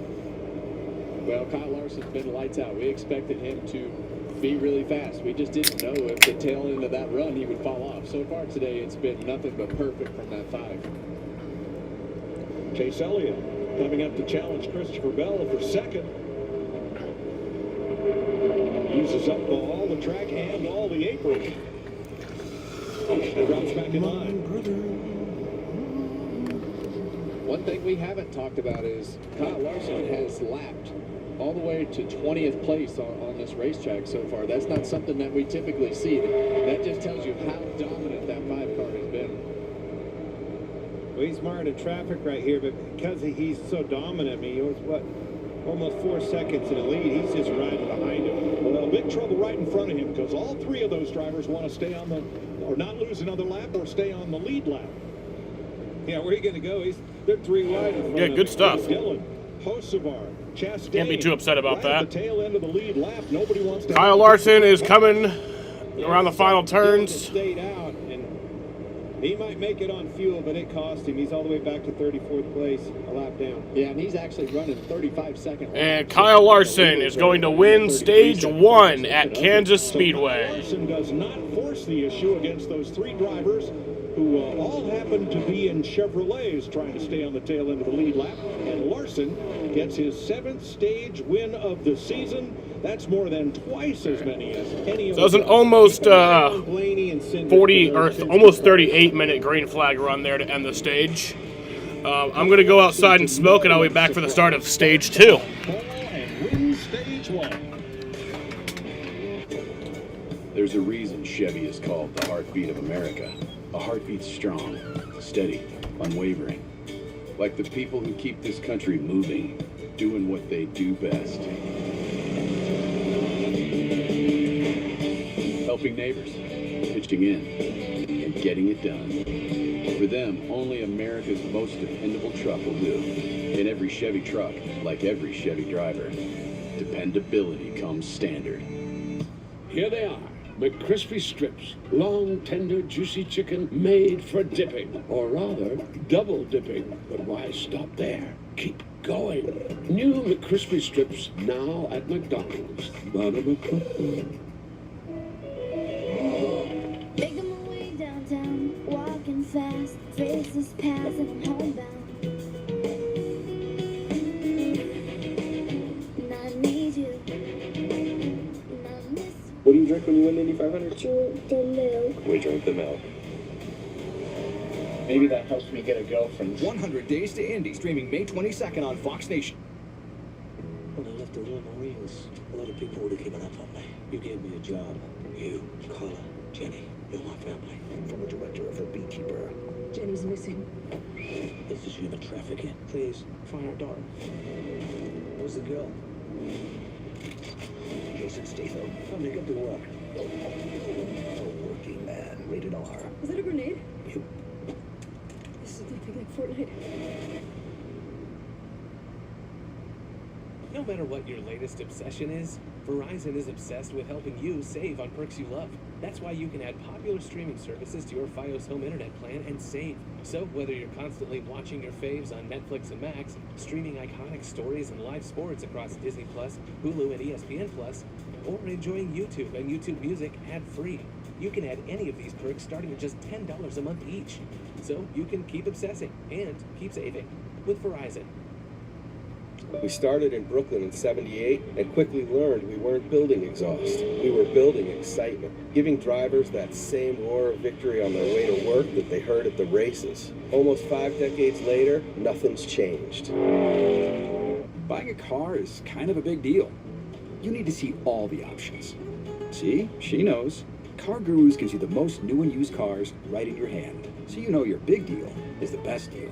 Car Gurus, the #1 most visited car shopping site. Welcome to Truck Country. Welcome to the NASCAR Craftsman Truck Series.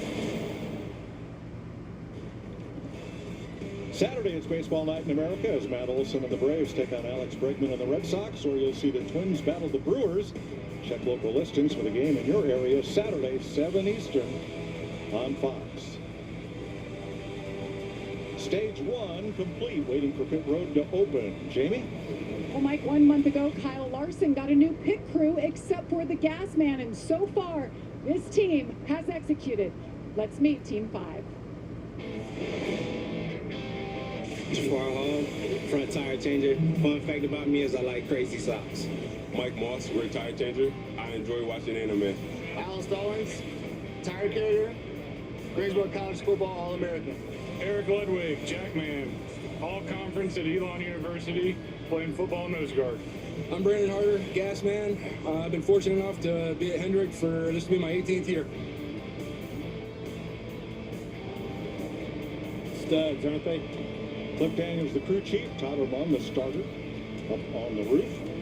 And, you know, each pit crew, each pit member has his own special way of doing things. Watch the Jackman here. I love all these different styles, Mike, and it's all about what makes you the fastest around that car. And you're going to see some guys that grab it naturally like that Jackman did. Now got the little different, trying to get a head start there.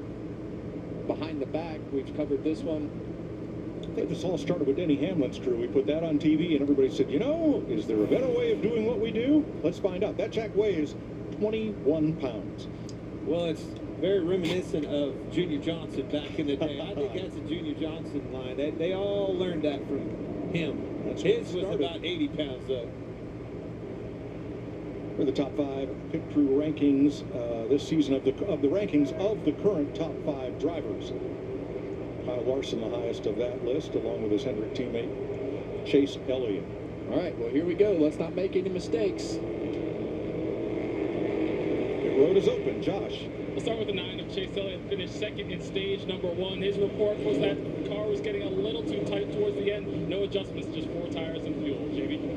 Ryan Blaney in the 12 as he makes his way on down from the top 5. Needs the balance to be just a little bit better. You're going to see these adjustments on every stop for every one of these drivers out here as the conditions are changing out here, Regan. Christopher Bell in the 20 car started the race off a little on the tight side. They've actually transitioned to loose when the car is loaded up through the corners. And the 5 car, Kyle Larson, after the green flag stop, was too loose, but he liked that for traffic. Larson wins the race off pit road from Elliott, Blaney, Bell, and Bowman.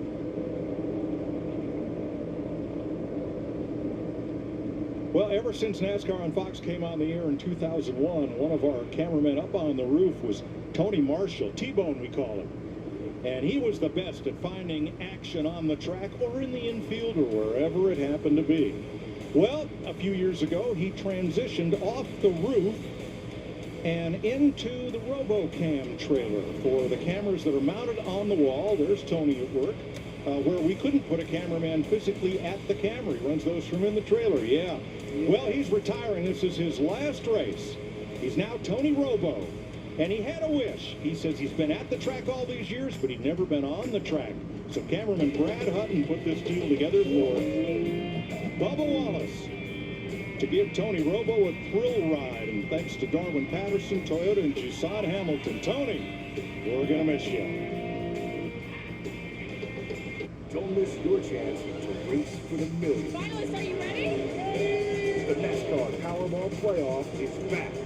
Enter now to win a VIP trip to the NASCAR Cup Series Championship race at the Phoenix Raceway, where you could take home $1 million. The winner is contestant number 2. The race for the million is on. It's been amazing. Powerball, the official lottery game of NASCAR. Home to the NASCAR Powerball Playoff. This is Arby's tender 13-hour smoked brisket in a smoker. This is Arby's tender 13-hour smoked brisket in a sandwich. This is Arby's tender 13-hour smoked brisket in a sandwich. Arby's, we have the meats. Grab the suitcases and your nearest loved ones. It's the Expedia Family Getaway Sale. Members save 25% or more on select hotels. Expedia, made to travel. It's Saturday night. We could go out and make some memories, but people make bad choices on a Saturday night. Or you could be at home with edge-of-your-seat action and Joe Davis and Smoltz giving the play-by-play like a bedtime story for grown-ups. If it's Saturday night, it's baseball night in America. Saturday at 7 p.m. Eastern on Fox. Hi, I'm Robin, a team member at Chick-fil-A in Georgia. And a little thing you'll love about our Smokehouse Barbecue Bacon Sandwich is the combination of flavors. From the brown sugar bacon to the smoky barbecue sauce. It's the whole package. Real team member paid for their testimonial. Flavors that feed your fancy. Oh, yeah. Okay. Oreo Thins. It's Jake Playful. Your business extends far outside. Plus 2 spots on pit road. Nice. You need someone out there you can trust with the fleet. Quickfill Fleet Fueling offers quality discounts along with detailed free reporting and no fees. Regardless of the size of your fleet, Quickfill makes managing it a lot easier. Providing exceptional convenience and American-made fuels, we'll take care of your fleet so you can take care of your business. Quickfill Fleet Fueling and you. Driving America. Hands-free Skechers slip-ins now come in GlideStep Max Cushioning, which actually gave me an idea to combine all my favorite sports into one. White egg, son! Car path only. Try GlideStep Max Cushioning Hands-free Skechers slip-ins. Here in Kansas, pole sitter Kyle Larson, winner of Stage 1. Only once this year has the winner of Stage 1 gone on to win the race, and that was Kyle Larson. That was back at Bristol. Jamie McMurray, Chris Myers in race here atop the RCR hauler with Richard Childress, the 6-time champion car owner. Your drivers, Austin Dillon has 3 straight top 10s coming in. Kyle Busch just below the play off the cut line. Richard Childress joining. Closely. Jamie also watching you closely up here. Yeah, Richard, we see most of the owners up in the suite or maybe on the pit box during the race, but you're always here on top of the 3-hauler. What is it about this perspective you like?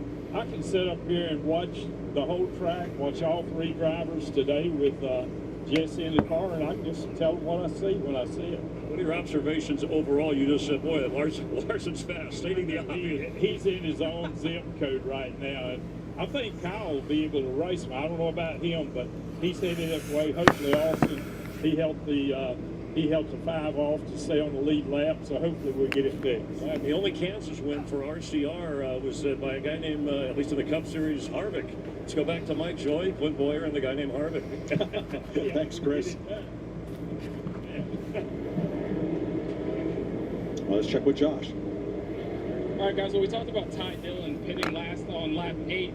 and then ran to the end of that stage. So you can see the effect on that right rear tire over there. This is not what you want to see, but that is an impact of how important tires are. And when you try and run long, that can be what happens, guys. Well, certainly explains why his lap times were 3 seconds off what the leaders were running. One penalty on this round of pit stops, Carson Hocevar, equipment interference.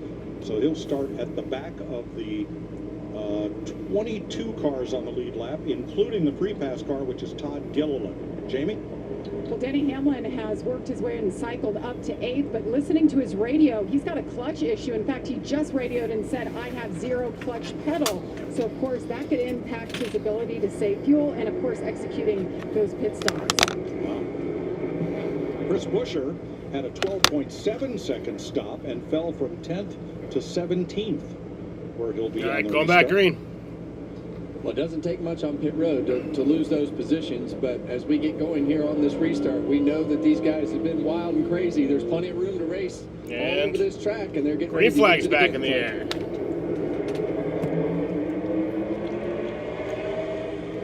Big pushes out of the outside. Bell helping Elliott. Blaney on the bumper of the 5 car. 4 wide for 10th. Yeah, and the problem with those guys that go to the apron or cars going to the outside, then you wind up on the bottom of the racetrack. You don't have any of the momentum, and then it's hard to get your car up the racetrack again. NASCAR says this restart is under review between Larson and Elliott. That's the first time we've seen somebody. And Elliott's coming to the lead. Larson, his teammate Elliott. This would be a huge win. Elliott leads that lap. Right to the outside. Those cars get side by side, and Ryan Blaney had a huge. Chase is battling hard. You see Larson's car bottom out, running up bottom. Blaney's going to come up and give Chase a push.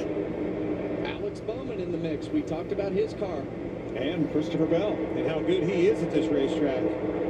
Look how that momentum slowed down Blaney, and here comes Bell to the outside. And Larson back to the lead. Larson leads this lap. And the restart is good, says NASCAR. Chase is doing a good job staying on his outside. Restart real good. That's so close to clearing him. Not so what much. I hope to see. Who's Bell going to go with? Tried to go around them both, didn't he? Yeah, Larson put a little block on right there to close that middle lane up, and that really hurt the momentum of that 9 car going into turn 3. And now Christopher Bell up on the outside. Blaney, I think he tapped it. Car took off on him with those cars in front Kyle's of him, in side 9th. by side. 4 cars under a blanket. I don't remember where he restarted, but he's up to 9th. Make that 5. Ryan Preece wants to play. And that orange car on the outside. yeah, what a great job by Ryan Preece. As you see Ryan Blaney dive to the bottom. When you don't finish that pass, it makes it really difficult to get off the exit of turn 4. I'm glad you said that. Pick and choose your battles wisely, Kevin. They get stuck on the inside or the outside or get checked up at least a little bit. It's great trying. Well, it tempts you to want to take every run, and this is just a racetrack where you can't take every run. As you see Blaney move up the racetrack, put a little bit of that aero block on the 60 car. Brian Preece saw the flames shoot out of the pipe, made him lift. Josh Berry running 7th. Austin Cindric coming into play on the bottom. He's been making good use of that track apron, but now he wants to try to get a side draft off Bowman, and he's got Berry right with him. It is amazing how these cars are moving around with the dirty air. They lose the nose, as Larry showed us at the beginning of the show. You do not want to be in the wake of that car in front of you. Alex Bowman run off turn 2 this time. Got tight right there off the exit of turn 2, and you see Josh Berry get a big run because that 48 had to lift. And here comes Hamlin. Ooh. Denny Hamlin coming up from 9th spot. Man, Cindric had to lift in a big way. Almost got collected off the 4. And that's worst case scenario right there. Now he's going to get passed by 5 cars. Yeah, Cindric sucks. Just that much of a lift out of the throttle or a moment like that, especially when all these cars are so tightly packed together, costs you 5-6 positions. Woo! Little contact with the wall. Bowman and Zane Smith. Who got the final and Bowman got contact with the wall. Number 1's been running up here in the top 10, and he just got sandwiched. Yeah, that was pretty heavy contact there, Mike. Wow, Busch behind him. And then Keselowski. He sucks. A couple of former champs wanting to break into that top 10 and mix it up.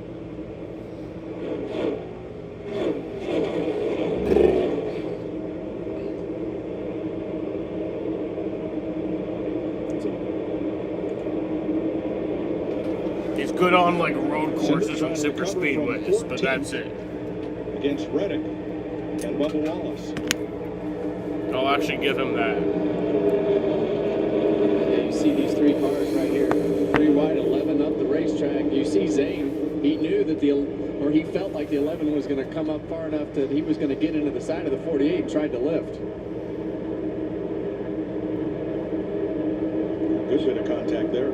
Yeah, I'm not so sure that it didn't shoot him up there and just get tight. Well, it squeezed just a little bit. Anytime when you're running this fast, right, at a racetrack this fast, you lose your direction and have to point in a different direction. They don't like that. You want a gateway? Yeah, fucking. Anybody care to guess who has the Xfinity fastest time of the race? He did win a gateway, Jaden. You want to fucking like suck my balls or something? Christopher Bell and Chris Buescher. Like, you're all like fucking attacking my position here. You're attacking my opinion. You're attacking my character. Led every lap there in the first stage, and now he had a little bit of a challenge from Chase Elliott right there, but it has been lights out for Kyle Larson. Justin Haley 15th with Reddick, Logano, Eric Jones in the mix. Yeah, 2 cars right there, especially that 45. We expected a lot out of Tyler Reddick, and here Eric Jones get tight off of turn 2, but that 45 car is not run like we thought it should run today,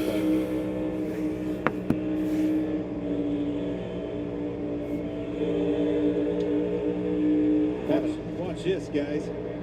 About as close as it gets to a wreck. Oof. Oh, man. And from the Ford Performance Cam on Todd Gilliland, here's how that looked.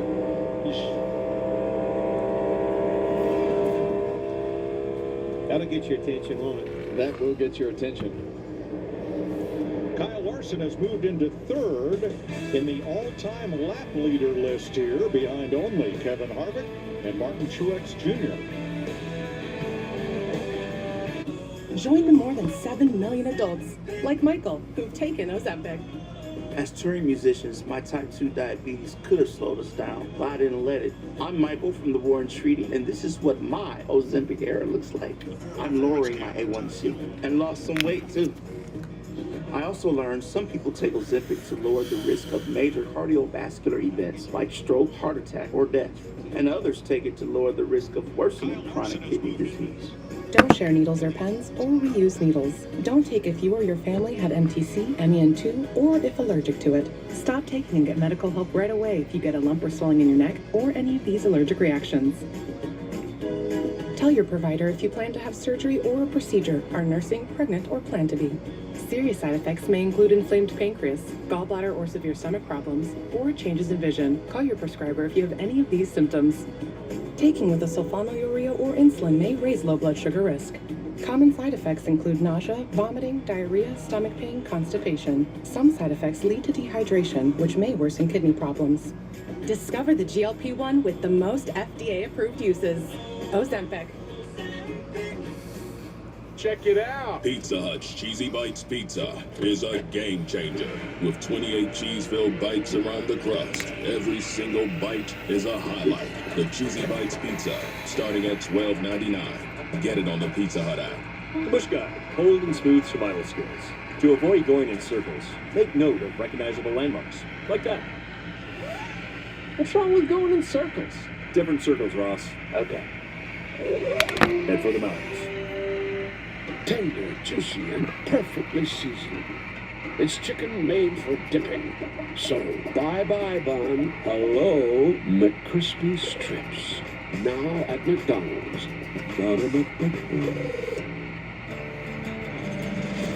Every day, they protect the land we call home. Their dedication is why we race free. They're our neighbors, friends, and fellow fans. They put it all on the line. So when the green flag flies, we do too. Nascar salutes, together with Coca-Cola, honors those who serve at home and abroad. Another good opportunity for us today. 267 lap race. No waiting on fuel today. tires are definitely wearing and falling Byron off. slaps the wall. I think just about any time we get the opportunity to come and put them on, we'll do that. Behind the wall today, got a couple different people in different spots with Greg being gone. So Travis, you'll be handling the second cam when we have that. And then Andy, you'll be catching the right front. Obviously be communicating on that, and if we need to make adjustments through the day, I would make sure we go ahead and do that. All right, fellas. Kansas, baby. Let's go. Get some momentum. Keep going. Let's go try 1, 2, 1, 2, 3. Another pre-race meeting for Ryan Blaney's crew. Jonathan Hassler, the crew chief, Tim Fiedel with him. Spotter up on the roof. Blaney is fourth. He is the first Ford in the race behind Larson, Bell, and Elliott. One position behind him. And let's talk about the Wood brothers. Unbelievable. From 38th, Captain, started dead last. Well, we expect that 21 car to be fast. He had some trouble yesterday in qualifying, bent a toe link, got into the wall, bent that toe link, had to make some repairs to the right side of the car.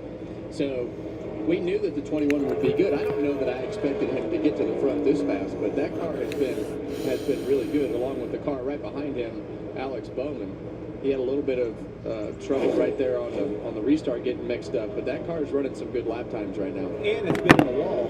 And outside of Zane Smith, he hit that wall pretty hard, so pretty impressive that he's rolling to the front on this long run. And those two have been fighting pretty hard. They're for the 5th position. Now you go back to 9th and 10th along with Barry. Zane Smith and Brad Keselowski, 9th and 10th, also started this race from the rear. Regan? Well, Mike, just to update the number 38 is Zane Smith. Keep in mind, this is a car yesterday that had a flat right rear tire. Also had contact with the rear, but they qualified pretty good. Still qualified 18th. Opted to go ahead and fix the car, though, because they wanted to be assured that it would be absolutely perfect. That's how confident they were in the speed that they had in practice yesterday, and that is showing up today as he's driven his way to the top 10. Of course, a little contact with the 48 car a few laps back, but Zane has been... And one tells us he has no clutch story of my career. This is a group that's oh my God. having a good day. Yeah, he's coming. His lap times are only 0.2 of a second off Kyle Larson's currently. One of the quicker cars in the top 10. Drawing a beat on Larson's out to a 5-second lead. You see Smith. Yeah, you see him choose to take that middle lane right there. You definitely have to go where they are not.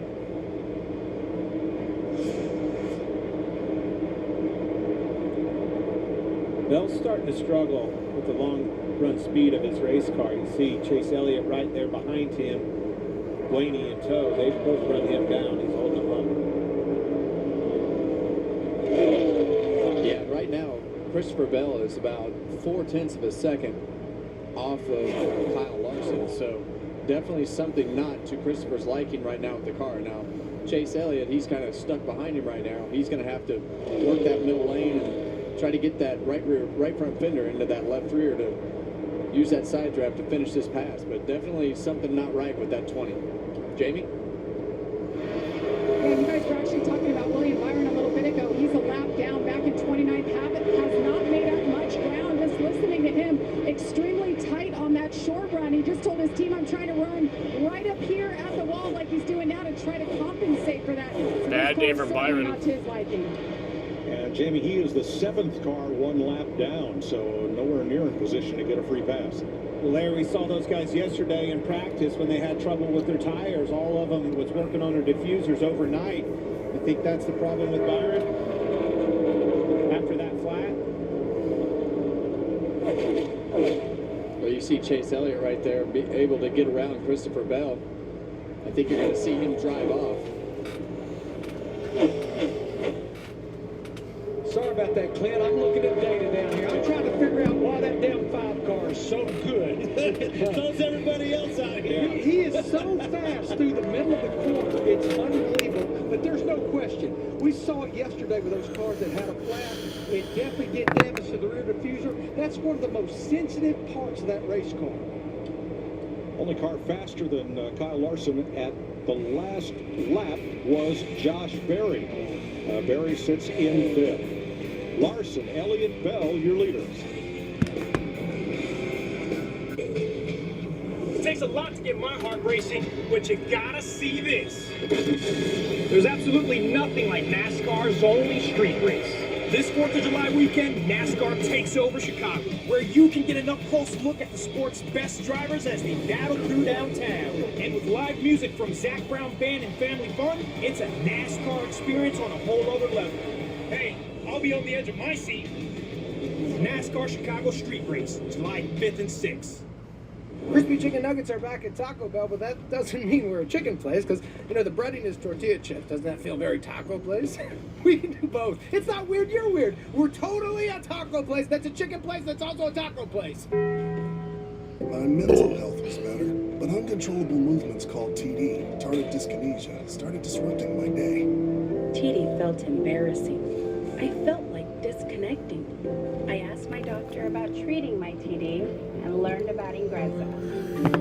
Ingrezza is clinically proven to treat TD, quickly reducing TD by greater than 5 times in 2 weeks. #1 prescribed Ingrezza has dosing that's always 1 pill once daily, and you can keep taking most mental health meds. Ingrezza can cause depression, suicidal thoughts, or actions in patients with Huntington's disease. Call your doctor if you become depressed, have sudden behavior or mood changes, or suicidal thoughts. Don't take Ingrezza if allergic. Serious side effects may include allergic reactions like sudden, potentially fatal swelling and hives, sleepiness, the most common side effect, and heart rhythm problems. Know how Ingrezza affects you before operating a car or dangerous machinery. Report fever, stiff muscles, or problems thinking, as these might be life-threatening. Shaking, stiffness, drooling, and trouble with moving or balance may occur. Take control by asking your doctor about Ingrezza. Hey guys, there's a change in the air. 2 changes. 2 changes. The 3-row luxury TX, because everyone should feel like the center of the universe.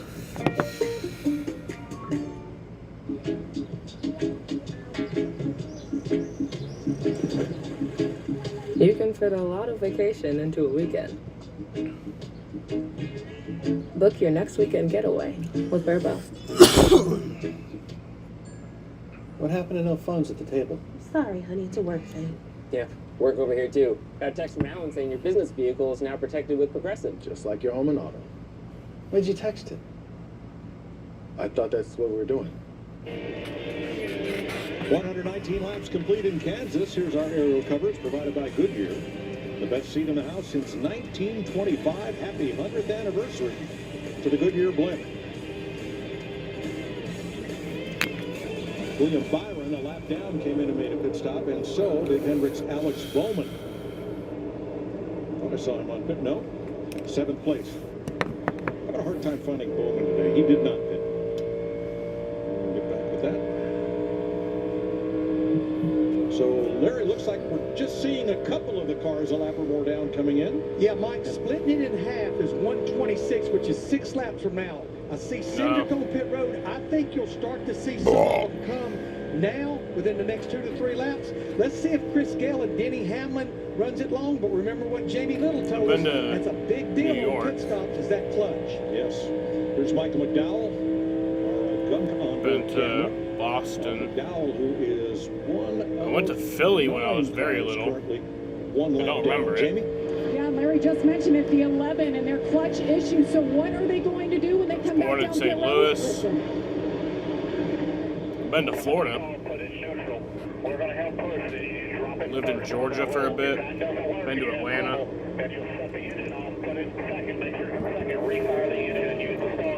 Lived in California for a bit. Lived in San Francisco. Bad trouble. Yes, I would agree. I mean, either way, even if they get going again, it's going to be difficult to keep the track position. You're not going to keep the track position, so. Noah Gregson's been on pit road. So would this be a hydraulic issue? Lived in Virginia for a bit. Definitely lost fluid or tear. Virginia Beach. Usually, you know, sometimes you can pump that up if it's got a little air pocket or something. Lived in If Vermont. it's all the way gone like that, I'd say it's no coming back. Austin Cindric had to come back down pit And road. fucking He had moved an here. uncontrolled tire on his stop. That was not all in order. Ross but- Chastain is in. Piling up those penalties today. Yes, 5 of them so far. 37 of them coming in. You knew it was going to happen. You can make up a lot of ground short. Elliott is here. closing his Much lead. like Larry Cup Or, with the is it- 11 car staying out. He's closing kind of being on the to the leader. on the back side of that. Have to have a lot of patience with that to let it play through, but it worked. Damn, for Mr. Johnny Cash, you've been everywhere. Here's Christopher Bell. I guess I have. Most of that was when I was very, very little. Like Christopher Bell in the 20 car, much like he has been the majority of the day. Starting off the run too tight. The problem is, though, it transitions too quick to lose. He's been complaining about losing the right rear quickly in runs. As a matter of fact, more quickly this time as we saw him losing some positions there. Tyler Reddick in. Here comes Elliott and Blaney. Josh? Yeah, most of that was like before I was 5. Still reporting that that car is too tight. No adjustment when it comes again. Vermont was the last place we lived before we moved here. Keep going away just a little too Moved tight. here when I Keep was hearing that from these drivers. Air pressure adjustment every time he's come down pit road today. fucking You see 12. that chassis adjustment right there as they work the left side. I moved here when I was 12. Moved to Vermont when I was 5. Eric Jones, Chase Briscoe getting service, and here's the leader, Kyle Larson. No surprise there. I think they stayed out one It's lap like too all many that chat last time. pretty Let much them get a little happened bit before too I was close for 5. comfort. He's led 114 of the 126 laps today. Regan. And Mike, it's been all good things on the radio. Pretty pleased with what's going on inside the car. Good feedback and very detailed feedback, whether it's yellow flag or green flag pit stops as to what the car is doing. The biggest thing Larson's in the pit. Ryan Priest takes over the lead. No, my mom was a travel nurse. That car is just too tight for him. He said, I need more rear security, more than I need front turn right now. We'll see if they can get that 22 where it needs to be for this next run. Josh Berry, Alex Bowman, and Denny Hamlin in and out.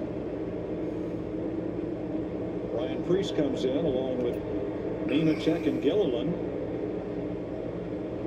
Seems like Wallace, Corey Heim. Yeah, it seems like they had as much trouble on the pit stop as they did taking. They almost moved to Boston. Carson Hocevar, who won yesterday's truck race, assumes the lead. He and teammate Justin Haley have not On the run from the law. nor has Daniel Suarez. McDowell, Custer, Gibbs, or Stenhouse. That would have been a cooler story.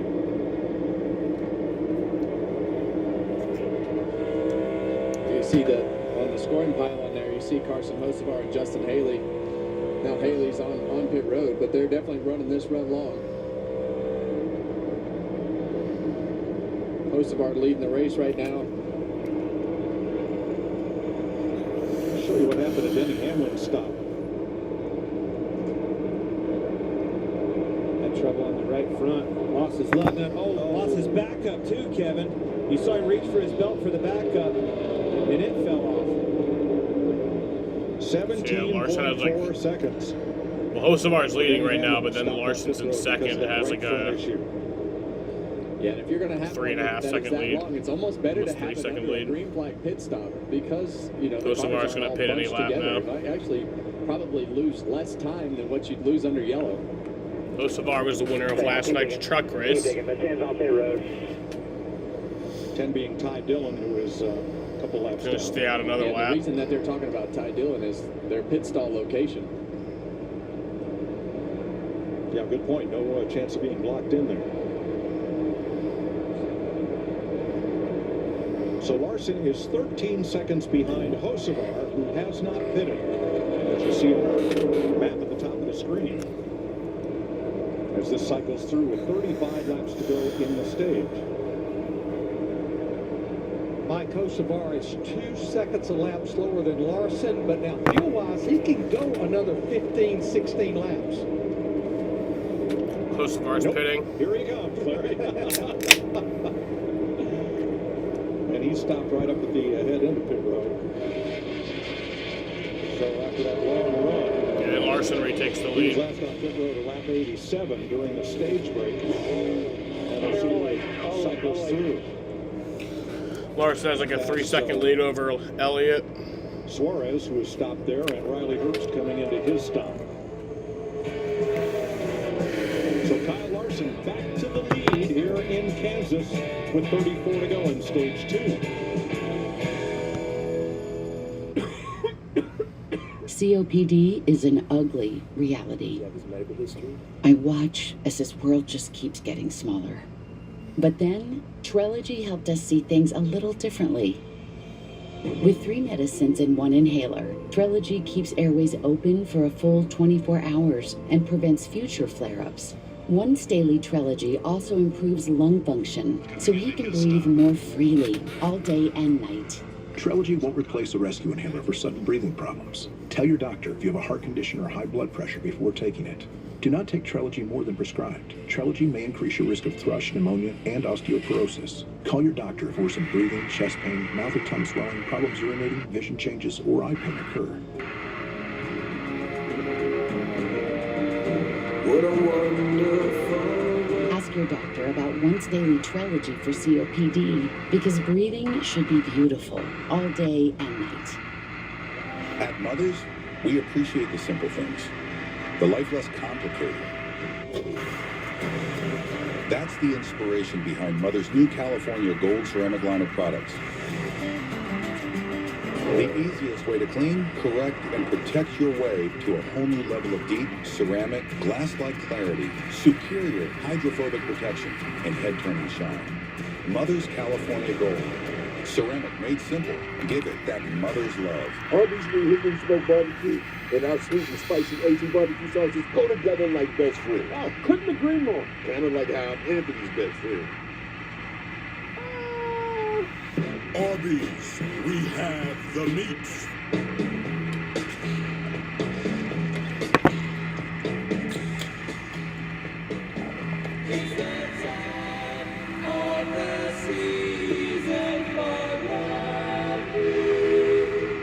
Check it out. Pizza Hut's Cheesy Bites Pizza is a game changer. With 28 cheese-filled bites around the crust, every single bite is a highlight. The Cheesy Bites Pizza, starting at $12.99. Get it on the Pizza Hut app. NASCAR fans, you own the driver's seat. What are you waiting for? Sign up for the free NASCAR Fan Rewards Loyalty Program today at NASCAR.com/Fan Rewards. Next week, it's All-Star Weekend from historic North Wilkesboro Speedway. The Cup Series chases the $1 million prize, starting with practice on Friday afternoon. 131 laps to go here. We're at 56 complete out of 85. In stage number 2, everybody has made that pit stop. Cole Custer's come in, and now Ty Gibbs makes his stop. That'll complete the cycle. Kyle Larson back out to a 3.6 second lead over Chase Elliott, and Christopher Bell 6.7 back. First Toyota, then Ryan Blaney's Ford, 8 seconds back in the leader. Here's the top 10 as they run, and in the right column you see where they were running before the stop. Denny Hamlin came in 5th and came out 10th. And we'll show you again what happened here. Well, he's got the clutch issues, and you're going to see this right front tire carrier. The lug nut is off, and then he drops the extra lug nut, grabs the original lug nut, puts it back on. The jackman actually grabbed the original. He did. You could see the old one still got one sitting there, but this is the other problem. Just like we talked about leading in, Jamie told us the clutch is not going to work. The plan was to get it rolling. Listen.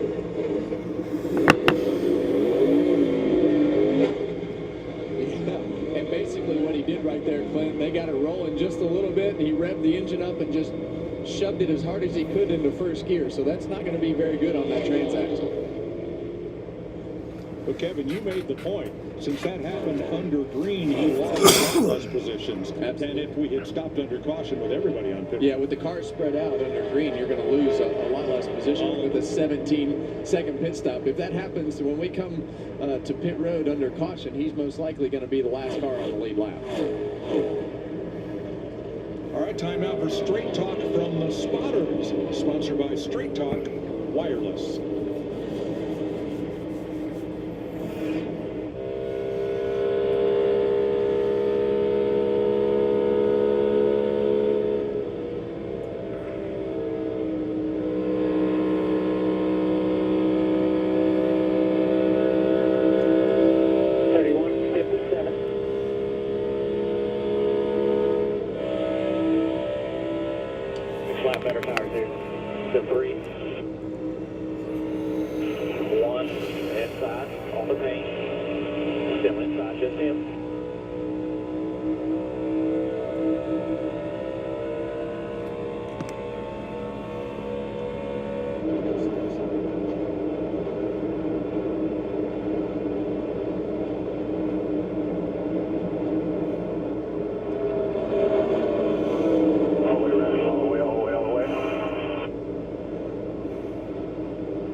clear, all clear.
Stage 2. Kyle Larson up by 3 seconds, 21 cars on the lead lap. Ty Gibbs made a pit stop, had a commit line violation, and Cole Custer was just on pit road.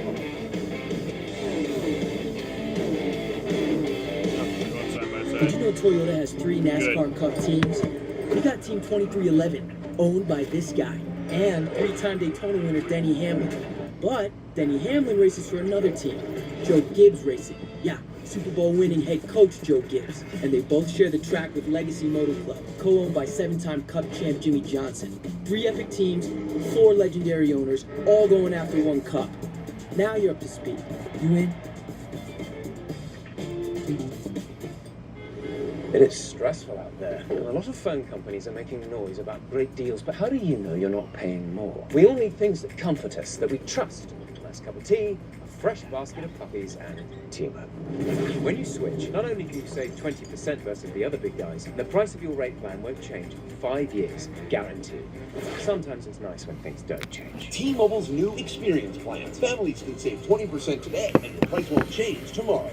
That's better. I got another Papa Pairings order. I need 3 medium pepperoni, 2 orders wings, breadsticks, cheese sticks, brownies. You called the right place, Chef. This order is my Everest. See you at the summit. We're making you Papa Pairings for $6.99 each. Better ingredients, better pizza, Papa John's.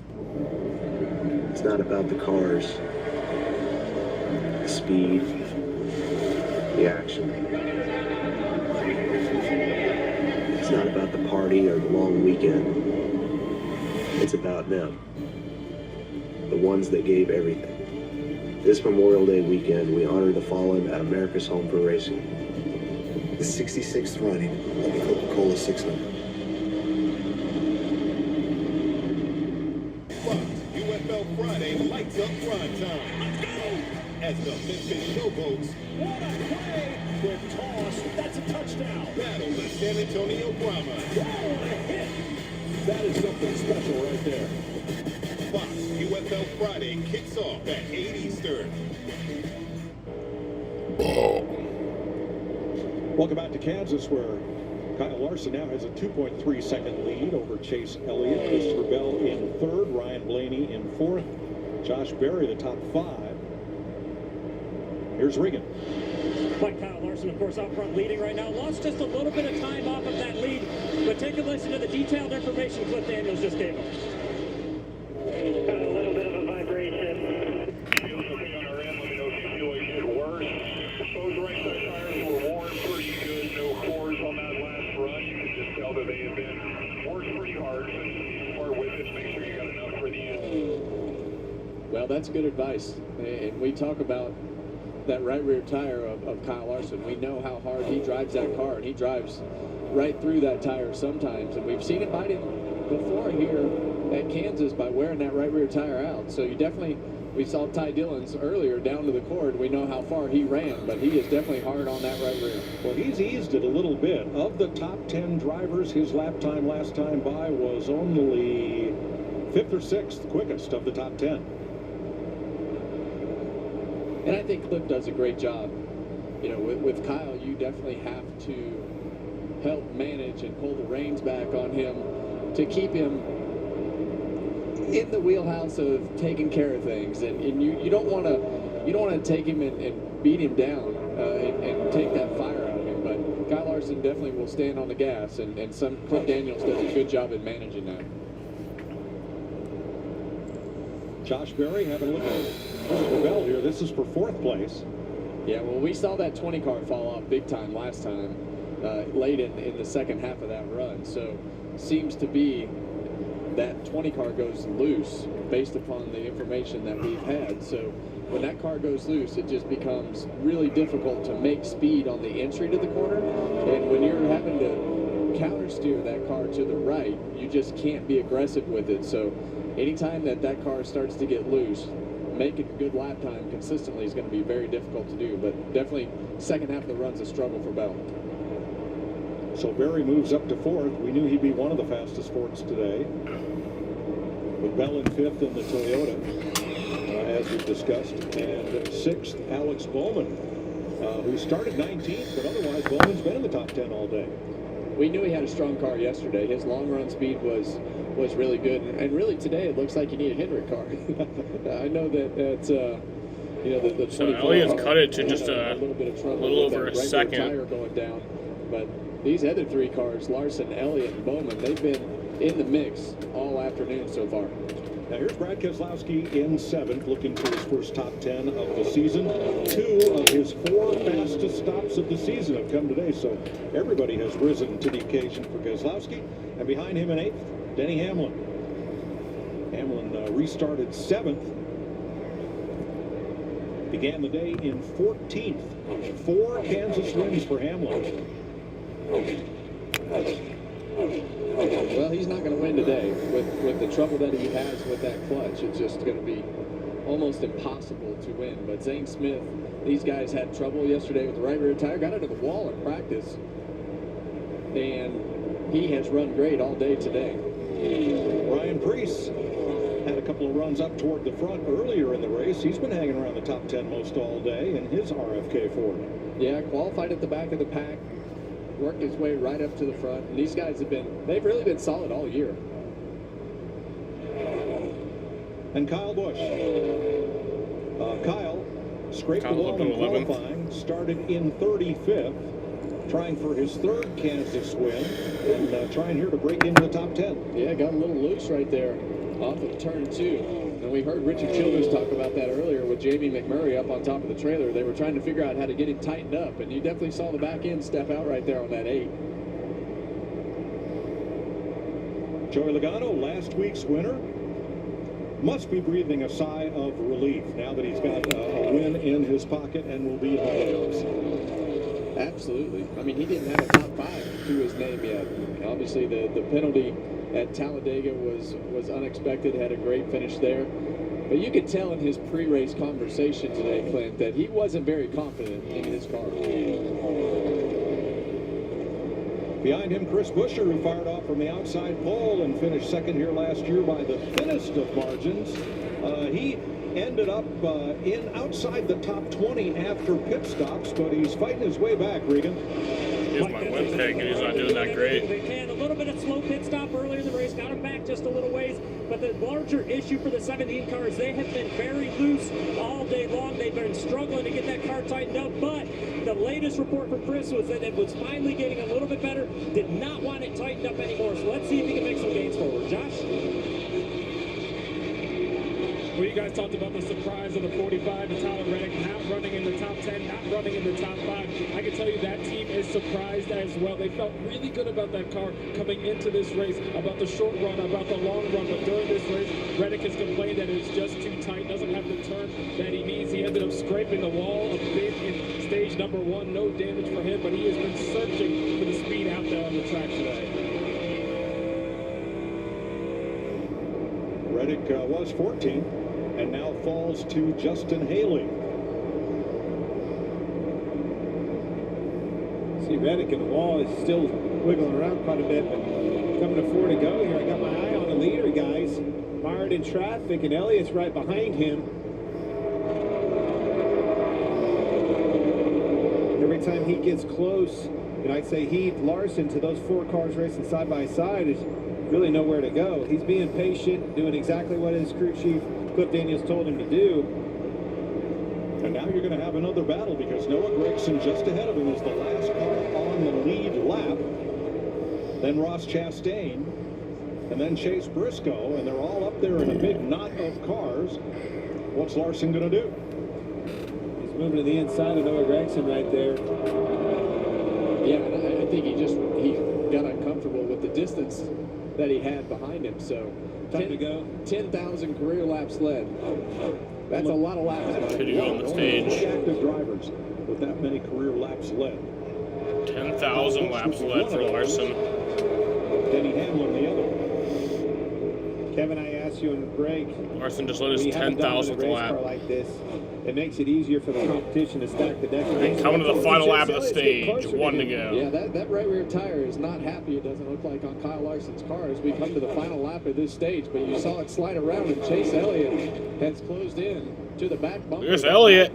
Elliott's coming. If he goes right around him. Oh no, here's Gragson trying to get back. He wants to fight his way back on the lead lap. That might actually hurt Elliott. That will. Of the race leader is Chastain. Yep. And Larson I think it's going to be Larson. Elliott's coming. So is Gragson rim riding around the outside. And Kyle Larson is going to win stage 2. Oh, yeah, but Larson wins it. Elliott to win stage 2, but it was close. Well, there's a chink in the armor right there. And we talked about that right rear tire with Kyle Larson. And you can. All right, so that was about like a 41-minute something green flag run. Right there. So definitely something to be concerned with. Yeah. For the 14th time, I'm going to go outside and smoke, and I'll be back for the start of the final stage. We'll have pit stops coming up for the end of stage 2.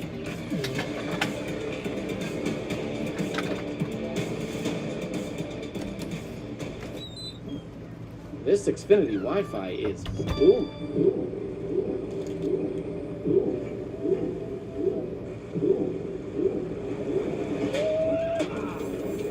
Next up, boom time. The Wi-Fi booming. The Wi-Fi is booming like a 10x double unicorn IPO. Scream me sideways. It's bursting with Wi-Fi. Now everyone who knows a boom and they see one is going to want in. The Wi-Fi booming.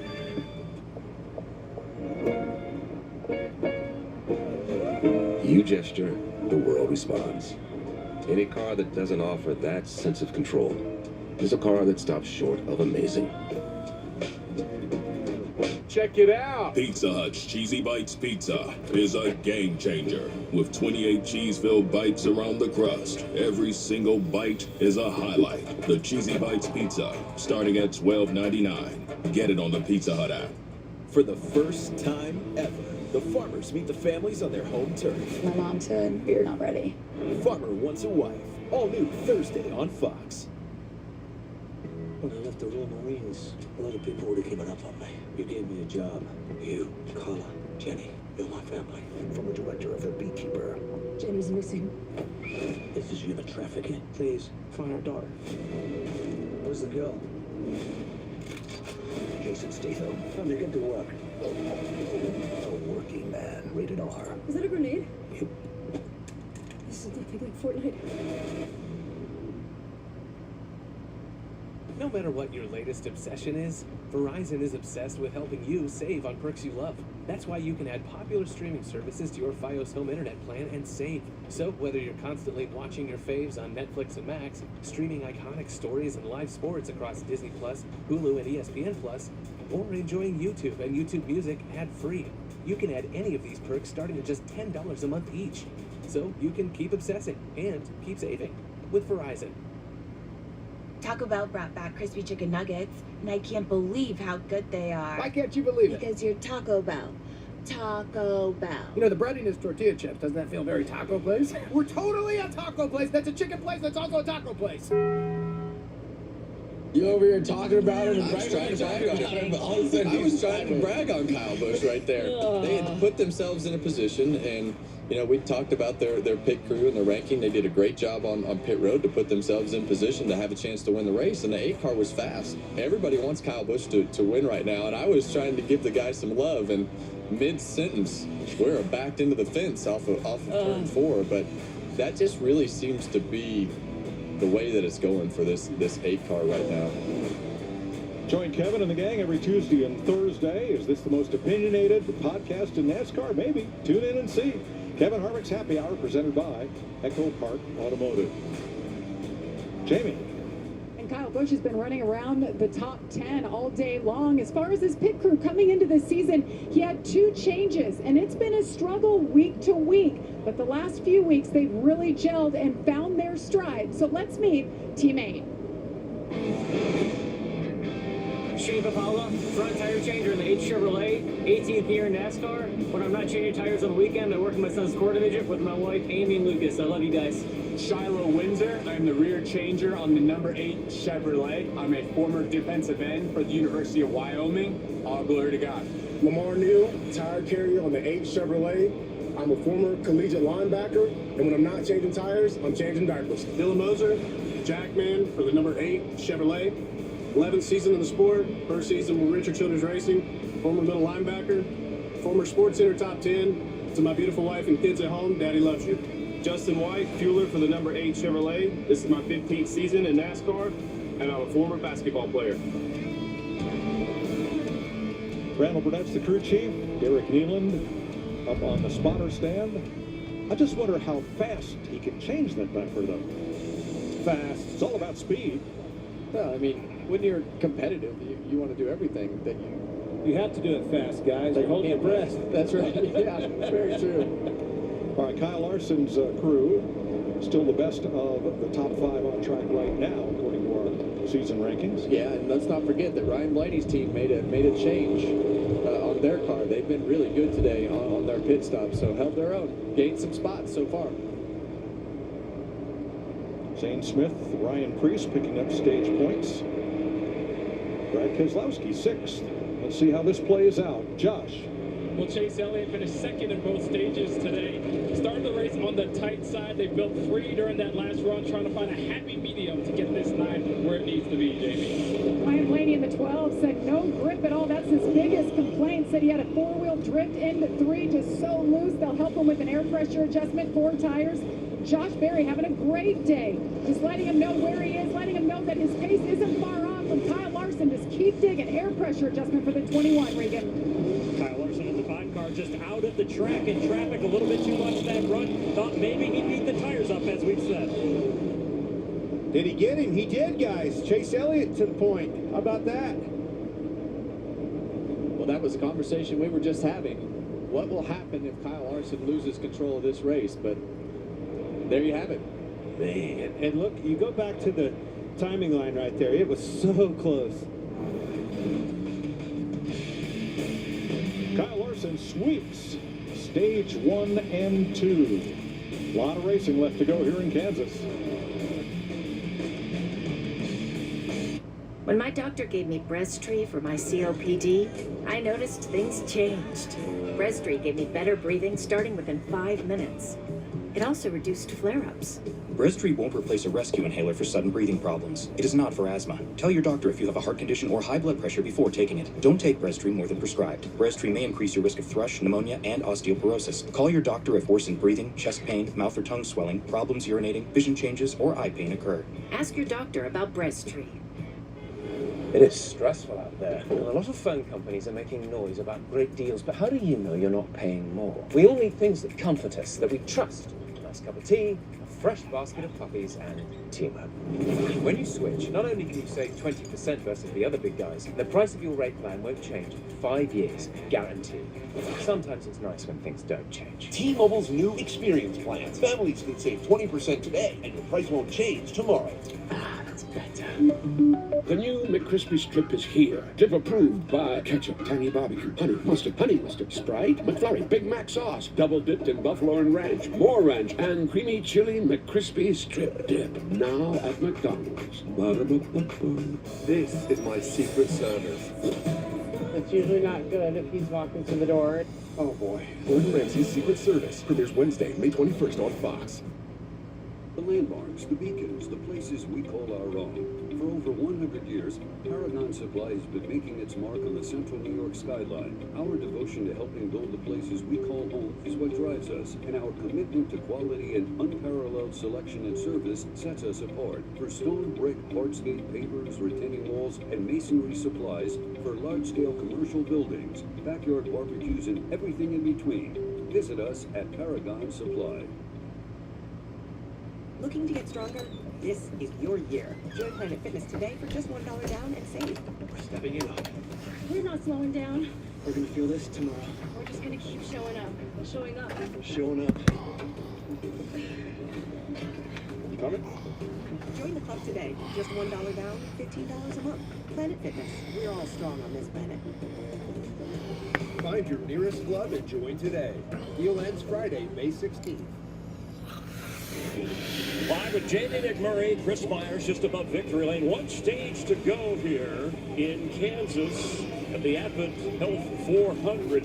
And so far, the stage stealer, Kyle Larson, dominating. He's led all but 15 laps through winning both stages, surpassing 10,000 career laps led. He's also won twice this year and twice in Kansas. However, worth pointing out, he led the most laps last week. I'm back. And didn't win in Texas. Let's see if he can hang on. A quick recap of the race so far. We had a surge of early cautions. A.J. Allmendinger, second straight DNF. Give me a surge of early cautions. It was only one caution. A couple of cars running second. William Byron with a tire blowing out, trying to enter pit row, the Daytona 500 winner. Now, he was second at the time, and even Denny Hamlin, who's won more races here than any driver in this race, dropped lug nut, had a clutch issue, and then Larson, as Hamlin tried to challenge him and is hoping to work his way back up, takes stage one and takes stage two. Yeah, unfortunately for Denny Hamlin, I think he might have the fastest car, arguably. I mean, I know Larson's won, but Denny's not been able to get up front and show that. He clearly has an issue. I'm going to take him out of the race.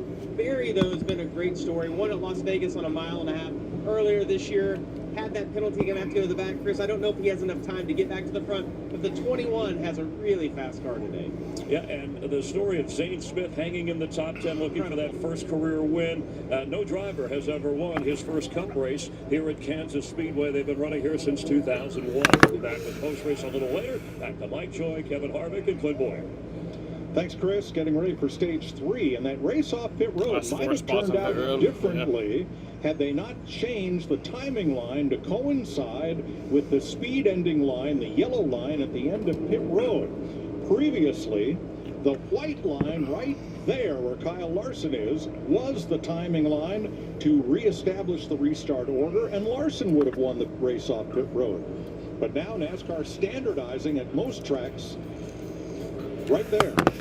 That is the speed line, and now it is also the timing line for the race off pit road. Yeah, and I think it makes it a little more fair as you look at those timing lines and spreading those things out. So we just saw it. Yeah, definitely changed the lineup right here.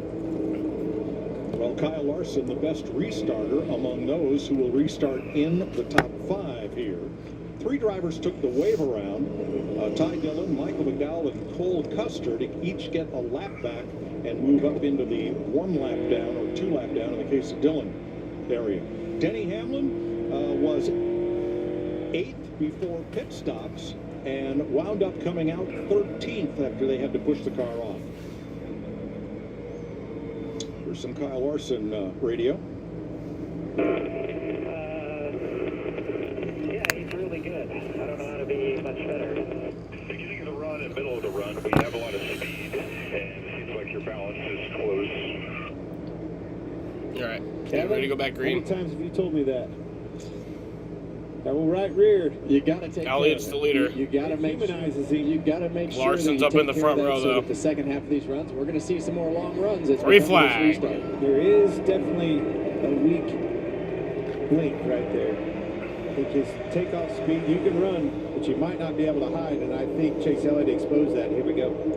Elliott, control car on the restart. Well, that's on the inside. Yeah, and that bottom lane didn't get formed up very good. Now you see Kyle Larson able to hold door-to-door there with Chase Elliott on the exit of the corner, actually creep ahead of him. Yeah, there's Larson for the lead. How about Brad Keselowski? Here's Brad.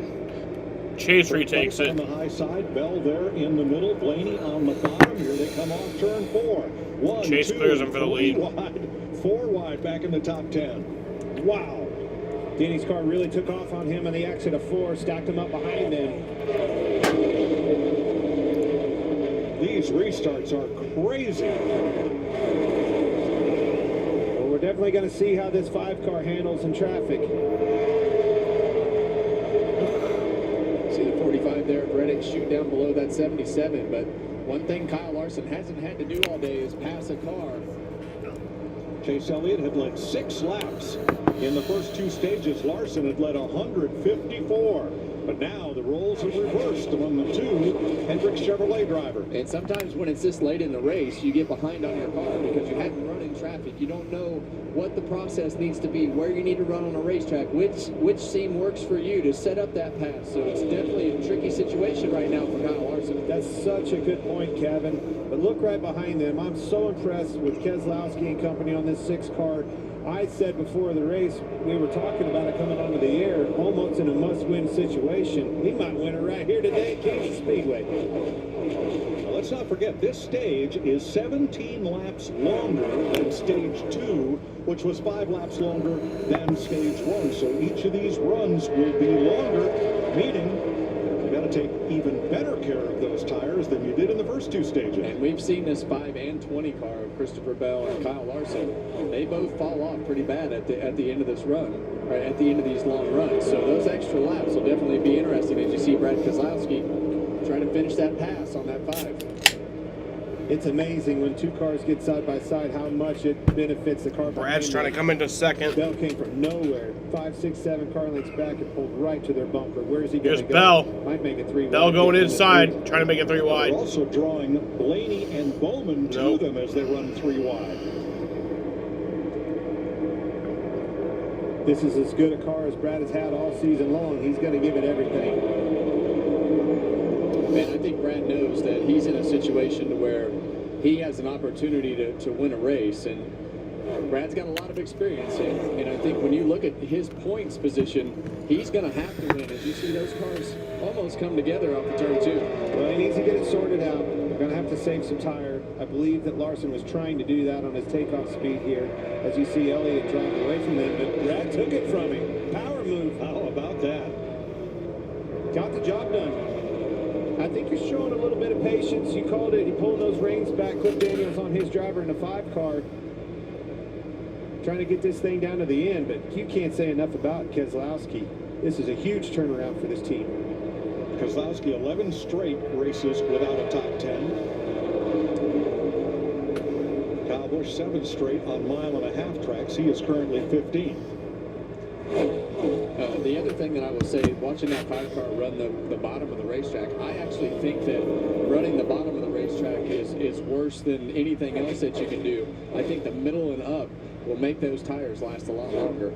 Larry, let's talk about Kyle Larson and Cliff Daniels' strategy for this final run. Well, what I'm seeing is he cannot get back to the throttle on the exit of the corner. When he tries to pick it back up, he has to play with it a lot longer than Chase Elliott, Brad Keselowski, and even Christopher Bell. He just cannot get back to the throttle and stay in it. Yeah. Kyle's running 15th. And speaking of Keselowski, who has really Brad got second place from Kyle Larson. One of the last 10 races before today. So a banner day for RFK.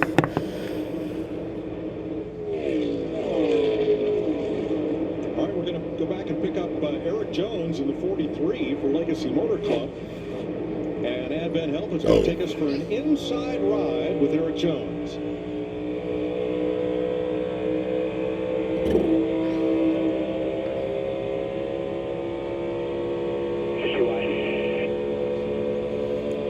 '35th, 13th in the first stage, but Stagnant in stage 2 and now dropping in stage 3, yeah. Not great. What's this tweet? Now that pass by Noah Gregson was not for position. Gregson is on the lead lap. Also from Kyle. This is from Kyle Busch. This car is fucking unbelievably bad. And the next car behind him that he is racing is Austin Dillon.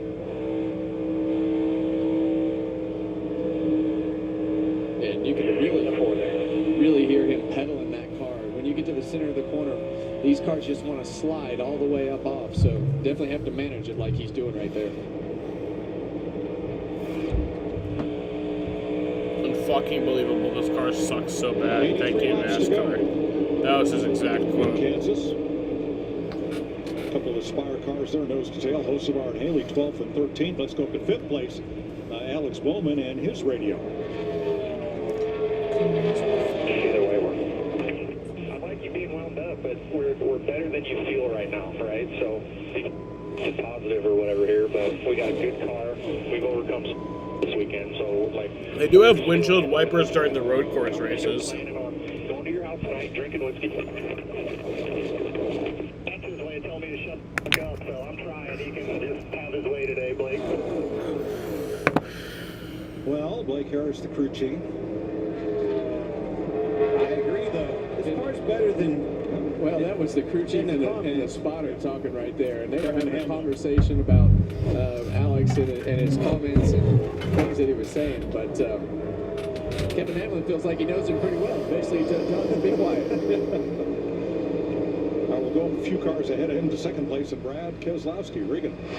Well, Mike, it's a lot happier story on Brad Keselowski's radio right now. Jeremy Mullins, you've got your driver up to the front, told me you could pass your way all the way up there. You have done it. What's the right call at the end of this race now to see it all the way through? Well, if it stays green, we just got to time the last stop right and try to make the right adjustments to stay with the track. It's getting a little bit tighter, it seems like, so just got to make the right decision. All right, looking good. Thanks for talking to us. Keselowski 1.6 seconds off the lead, held by Chase Elliott. But is he the only car that's passed Kyle Larson all day? He's not counting the restart? Well, Chase passed him in the pits, right? And so, yes, that's correct. And I think seeing Brad run good is definitely something that everybody wants to see. We know that they're capable of it, so it's great to see him put together a day so far. Absolutely. Well, now, instead of showing you a car commercial, we're going to stay right here for commercial-free racing from Kansas and go Toyota all out.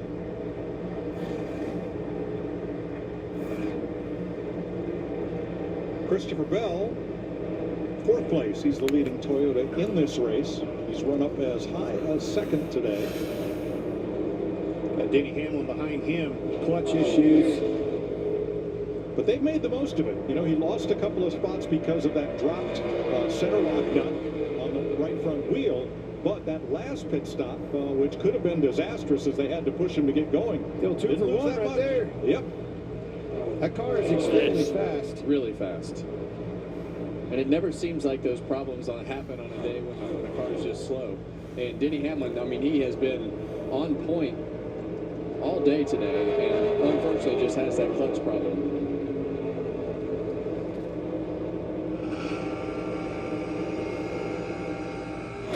So Bell and Hamlin now nose to tail. Let's go back to 11th spot. Chase Briscoe. 9.8 off the lead. And Tyler Reddick. Briscoe's had a really quiet day today, and as you look at him back there in 11th position, definitely need to figure out how to just get a little bit better, I think. But even if you're not where you want to be running in the front, if you can keep yourself in the backside of that top 10, I still think that's a victory for those guys. Yeah, building on a new team, there's no question. Just need the consistency to smooth it out. On the other hand, I think we expected more from Tyler Reddick today. We did. And really, we expected every weekend. That's just the level of driver and team that we've come to expect. Now, we talk about 2311 having 4 cars in the race today. Definitely makes it more difficult on the resources in the shop. So, yeah, it's not just Reddick. No. Bubba as well. Obviously had trouble in the pits. It was an equipment violation there, but I thought that those cars, both of them, have been in victory lane here, would be better than they are. So Reddick in 12th. Talking Bubba Wallace, he's back in 24th. 1 lap down. And you're watching from Corey Heim, who is just ahead of Wallace, also 1 lap down in his first, let's say, official or planned drive for 2311. They also have John Hunter Nemechek running in 20th, Eric Jones in 26th. Riley Herbst and Ty Gibbs 3 laps down each. So thanks, Toyota, for providing us with more green flag coverage here from Kansas with Toyota All Out.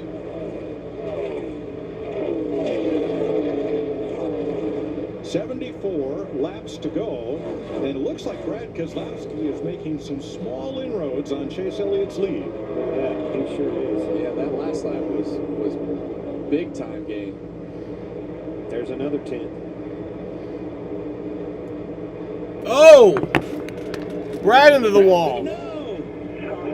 Caution. Caution is out. It's Brad Keselowski from second place. Caution of the day, a blown tire for Wow. Brad Keselowski. And that's really been the story of the year. That was an 11-minute and like 13-second green flag run. About. Unbelievable. Damn, man. They heard him on the radio talk about blowing. Brad was just running along, right there, and he just lost it to the right rear. We talked about it, Clint. As this day went on, who was going to be brave on that rear air pressure? And obviously, they got it down lower. That speed picked up, got towards the front. Then the pace picks up for them, and boom. Such a fine line. Well, look what it was doing for them. I mean, there's a reason you push it. Larry, so minimums, let's go to this. We talked about this yesterday in practice. Minimums that they recommend, right, is, what'd you say, 22 pounds? 22 pounds in the left rear, 46 PSI in the right rear, but we know for a fact, talking to Goodyear all year long, teams probably go 4 to 5 pounds lower than that because there's more performance there the lower you can drop those pressures, but you step into the durability range. You step into that dragon's mouth. You're living in it. And, you know, this air pressure, when you talk about it being lower here, it affects the car more than just about anywhere else that we go. When I drove these next-gen cars, this was the place where if you could get that pressure lower, it made the car feel so much better because it gets the back of the car down, and it's just it's a place that is just so sensitive to what the edge is. And everybody on pit road just learned a little bit from that. This is from yesterday's practice. And Keselowski was one of those who lost a tire yesterday. Yeah, we had 4 left rears and one this right rear on the 38 car right here. So it is definitely, you got to live on that edge. And the hard part is when you're running 6th, 7th, 8th, 9th, and then you say, well, all the tires look good. And then you get up there 2nd, 3rd. The pace picks up, and then the travel picks up, and the way that you're on those limiters changes, and that spike, that load that goes into the tire starts to go up, and then you see things like this happen.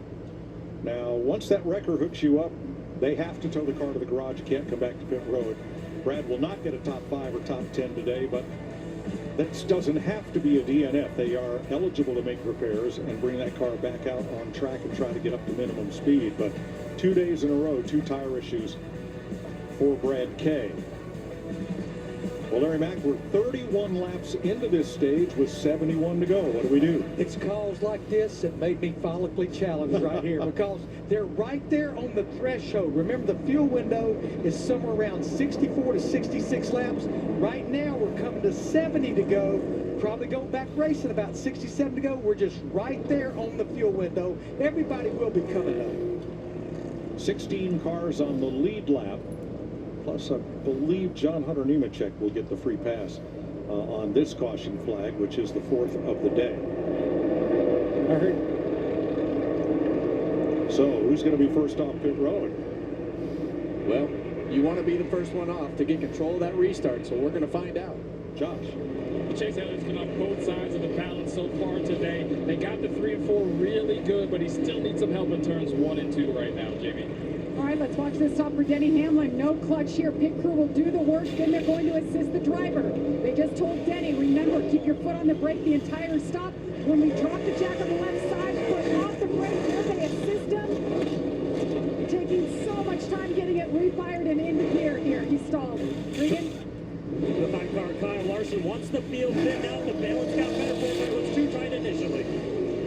Hamlin sits motionless on pit road. Yeah, and I'm not so sure it's not broke. Did you hear how he had that thing revved up and then tried to shove it into gear, and it's worked the last couple times?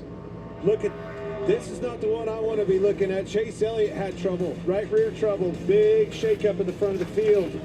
And Christopher Bell wins the race off pit road. Join the more than 7 million adults, like Michael, who've taken Ozempic. As touring musicians, my type 2 diabetes could have slowed us down, but I didn't let it. I'm Michael from the Warren Treaty, and this is what my Ozempic era looks like. I'm lowering my A1C and lost some weight too. I also learned some people take Ozempic to lower the risk of major cardiovascular events like stroke, heart attack, or death, and others take it to lower the risk of worsening chronic kidney disease. Don't share needles or pens or reuse needles. Don't take if you or your family had MTC, MEN2, or if allergic to it. Stop taking and get medical help right away if you get a lump or swelling in your neck or any of these allergic reactions. Tell your provider if you plan to have surgery or a procedure, are nursing, pregnant, or plan to be. Serious side effects may include inflamed pancreas, gallbladder or severe stomach problems, or changes in vision. Call your prescriber if you have any of these symptoms. Taking with a sulfonylurea or insulin may raise low blood sugar risk. Common side effects include nausea, vomiting, diarrhea, stomach pain, constipation. Some side effects lead to dehydration, which may worsen kidney problems. Discover the GLP-1 with the most FDA-approved uses. Ozempic. You can really taste the hickory on this Arby's 6-hour smoked pulled pork. You know, I always thought your best quality was your flavor palette. Well, you know, people think I'm funny, too. It's your palate. What? Arby's, we have the meats. The Freestyle Libre 3 Plus sensor tracks your glucose in real time. And over time, it can help lower your A1C. This is progress. Learn more and try for free at freestylelibre.us. Big news! All-you-can-eat wings and fries is back at Buffalo Wild Wings with boneless and traditional wings. And I'm gonna eat loads of them. Truckloads of traditionals, boatloads of boneless, road truckloads of both because it's all you can eat and I don't have to stop. Let's go see what Nascar and Prime's all about. Let's do this. Starting off big at Club 600. Green flag. Woo-hoo! Nashville. Michigan? Hell yeah! And Mexico City. Mexico City? Someone say road course? Yeah. Finally, Pocono! Stream all 5 Cup Series races. Nascar! It's on Prime! Come on! Cautions tend to breed cautions. In fact, there have been 23 caution flags within 5 laps of a restart here at Kansas in the Gen 7 Cup car. Well, it definitely tends to get more physical as we start to get closer to the end of these races because these guys know they're running out of laps. All right, so trouble for Chase Elliott. He had a 14.7 second pit stop. While changing the right rear, it appears that the jack dropped too soon before the wheel was firmly fitted, and the jackman had to come back. Watch the right rear and the jackman. And they had to raise the car again to make sure that that right rear was centered and on tight. 14.7. Back to 12th place. Puts him back to 12th place. And Denny Hamlin's going to the garage. Pushed back to the garage. Sounded like he was revving that thing awfully high, trying to get it going. So Hamlin's done. And I think that it was going to be a tough task to ask for this car to survive with the way that they were having to put it into gear. So definitely not the situation that 11 team wanted to be in with that clutch issue. It was a matter of time, wasn't it? I think so. I agree. Well, Couple of wave arounds, so we'll restart with 24 lead lap cars. Bubba Wallace. All right, get ready to go back green. It's going to be 67 laps to go. Our super pace car goes to pit road, and we'll have 67 laps to go when they take the Green restart. flag. Green, Christopher Bell and Kyle Larson.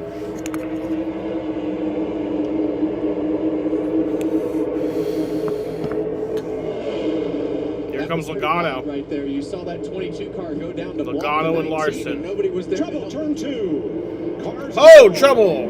Here we go. Big crash. I was just about to say, this feels a lot like last 3-car week, crash, guys. and they all kind of get back going, but caution We've is seen out. this happen here so many times, Clint. As we get late in these races, these guys just get so aggressive. So it was a 19-second green flag run. I think Larson got, or excuse me, Logano got Larson. Really, really close. That restart. Back to the last scoring loop that they crossed before the caution flag waved to determine that.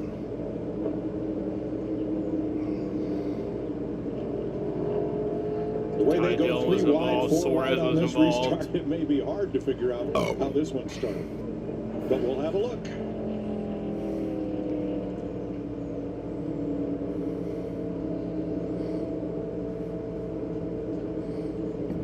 See the 10 car get loose on the bottom of the racetrack, go up the hill, hit the 51, and 99 just an innocent bystander there.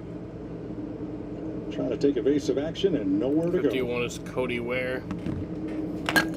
He actually wasn't his fault. You can see when those cars got sideways, those leaders were door to door. Kyle Larson is the race leader at this 5th caution flag. From Todd Gilliland's view.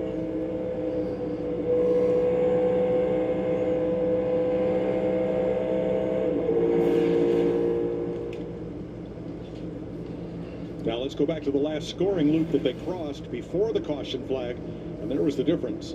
Game of inches. Kyle Larson to Joey Logano for the lead. All right, let's catch our breath with 66 laps to go. As we watch from Corey Hall.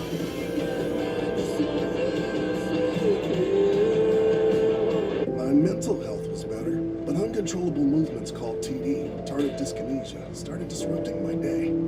TD felt embarrassing. I felt like disconnecting. I asked my doctor about treating my TD and learned about Ingrezza. Ingrezza is clinically proven. So we're gonna have another restart. This race has mostly been like green flag. It's had a mostly green flag feel to it. One pill once daily, and you can keep taking most mental health. We're gonna have another caution. Ingrezza can cause depression, suicidal thoughts, or actions. Another restart. Call your doctor if you become depressed. I feel like there's gonna be more. Mood changes or suicidal thoughts. Don't take Ingrezza if allergic. Serious side effects may include allergic reactions like sudden, potentially fatal swelling and hives, sleepiness, the most common side effect, and heart rhythm problems. Know how Ingrezza affects you before operating a car or dangerous machinery. Report fever, stiff muscles, or problems thinking, as these might be life-threatening. Shaking, stiffness, drooling, and trouble with moving or balance may occur. Take control by asking your doctor about Ingrezza. Check it out! Pizza Hut's Cheesy Bites Pizza is a game changer. With 28 cheese-filled bites around the crust, every single bite is a highlight. The Cheesy Bites Pizza, starting at $12.99. Get it on the Pizza Hut app. This baby hits 88 miles per hour. You're gonna see some serious...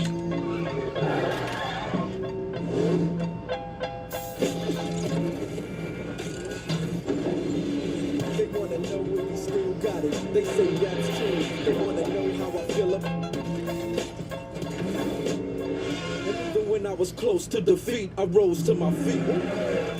Taking my time to perfect the beat, and I still got no Arby's new hickory smoked barbecue and our sweet and spicy AC barbecue sauces go together like best friends. Oh, couldn't agree more. Kind of like how I'm Anthony's best friend. Arby's, we have the meat. This copyrighted telecast may not be reproduced, retransmitted, or used in any form without the authorized written consent of NASCAR Broadcasting. NASCAR would like to thank all of our fans for your support, and we hope you enjoyed today's broadcast. The Indy 500 on Fox in 2 weeks' time. All right, here's an easy one. Drinking milk in the winner's circle is a long-time Indy tradition that became official in 1956. Who is the only winner who did not drink the milk in Victory Lane? Oh, now you can't do that. I don't know who it is, but who is? I think it was Emerson. What was that guy? Fittipaldi, and you are right. He's from Brazil. What a cheater. And they own a lot of orange groves, the Fittipaldi family does. He was unaware of the milk tradition and chose to drink the family's orange juice in Victory Lane. That was not popular. There it is. There's the there's the quart of orange juice right there. Now, you know, before the 500, the Dairy Association of Indiana polls every single driver for what kind of milk they want to drink should they end up in Victory Lane. That way there's no orange juice and no questions. Chocolate milk? Chocolate milk. I guess that'd be a choice. Okay. All right, here's Kyle Larson's radio. I know you're doing a good job saving fuel right now. Keep it up. We will be right at the lap of making it to the end of the race. So we'll just be aware of that. I'm still going to play for Selena, just the way we've seen these races end out. Who's Selena? Wait. Salinas is a town in California. Isn't that like north of Monterey? That's a code word is what that is. Let me tell you, Mr. Where'd he come from? Won this race last week in Texas. With 158 of the 203 laps. Briscoe. Haven't seen these guys all day long. Here they are running in a top 5. Well, that's the MO with this 22 team. I mean, they sit there, they make their car better, they grind, get a couple on this restart, a couple on that restart, and then they wind up in position when everybody's having trouble. Speaking of trouble, Denny Hamlin's in the garage area, and let's watch and listen to why. Remember, he's had clutch trouble all day. Hard to get that car going. Well, their strategy has been rev the engine up, we're going to push you, and then try to slam it into gear. And the gears finally said, we're done. Yeah, I mean, revving, I heard Kevin, you say revving it up and put it in gear. I mean, that's, you know, you have to match the RPM to what that input shaft's rolling. And when it puts it, when you go from a high RPM, eventually that's just a tall order. You're in big trouble when you don't have a clutch to push the clutch in, disengage it, get the thing in gear. Those gears can only take so much. And they managed it. They managed it pretty well. Heck yeah, it lasted longer than I thought. Yeah. So here's the choose from our aerial coverage provided by Goodyear. We're celebrating 100 years of an American icon, the Goodyear blender.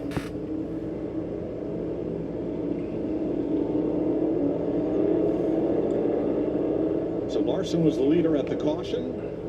He chooses the inside against Logano for the front row. Bell and Blaney, Briscoe and Bowman, Smith and Preece, Busher and Elliott the top 10. We will restart with 24 cars on the lead lap, including the free pass car, Bubba Wallace. Pair of teammates on the outside. Can they work together? Push one of them around this 5 car. They're going to try. Well, it's all about the launch and who can be connected first. And if you can get launched with that car behind you connected, that's what gets that good run into turn 1. We saw Logano have to pull out ready, go back green last time, and those are the types of things that break those lines up. So you never know how it's going to work out here at Kansas. It's one of those very unique racetracks. It's going to be 61 laps to go.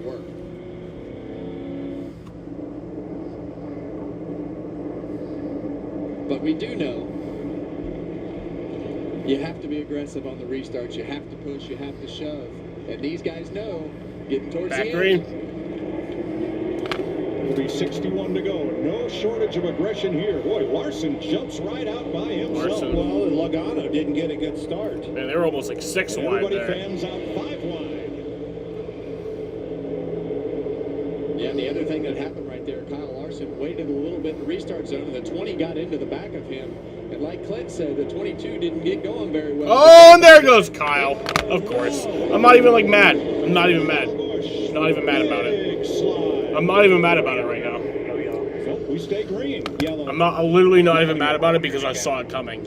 Like, I saw that coming, so I'm not even, like... That will be the 6th caution flag. You know? On lap 208. Oh, now he's stuck. Not going to be able to go. I don't this care. might cost him a lap. Now the driver can stay in the car, ask for a push, or ask for the wrecker to give him a lift, in which case he'd have to go back to the garage. It'll be a push. Let's go back to the replay here, but I think he's going to be frustrated. You got the push. Back going. He was on the inside of 3 cars. That's before wide. Did he hit the wall? Down here on the bottom, Kyle Busch, the 3 on the outside. I think they get into the wall, into one another. Watch this. Bounce, bounce, hit him. Innocent bystander. So frustrating. Yeah, and that's very easy to do in this Gen 7 car. When another car hits that right front tire, it immediately just takes that car out from underneath you. What a job he does keeping this car off of the inside wall. Fucking... God damn, man. Keeping it locked down, and then as it turns, off the brake, do some steering, keep it away from that wall, and then it spins again. But most importantly, it didn't hit the wall. Didn't hit the wall. He's going to lose a lap on pit road because he got stuck in the grass a little bit right there. But you're going to see... I think they're just 4 wide there, Clint. So that was a 33-second green flag run. That's exactly what they were. Watch the 1 car on the outside. See Chastain up on the top. He got to wiggling, whether he was bouncing off the wall or whatever. He got into the right side of the 21. Josh Berry down into Noah Gragson into Kyle Busch. I mean, almost halfway down the straightaway, out of nowhere. That's kind of croquet. Berry was getting squeezed. He moves to the left a little bit to give himself some room. That hits Gragson. Gragson into Busch, and Busch for the wild ride. He just wound up being the last one in the kink in the link in the chain. Exactly. Jamie.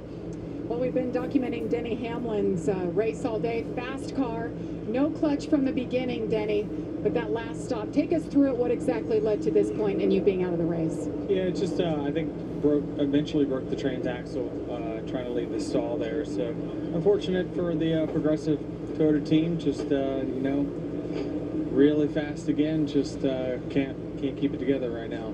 We'll see you at the All-Star race next week. Mike. Thanks, Jamie. Tough day for Denny Hamlin with no clutch. Shane Van Gisbergen will get the free pass. On this, the 6th caution flag of the day.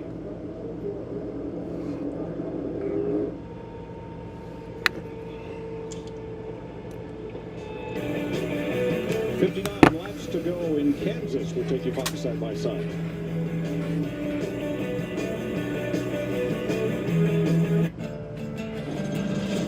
Every day, they protect the land we call home.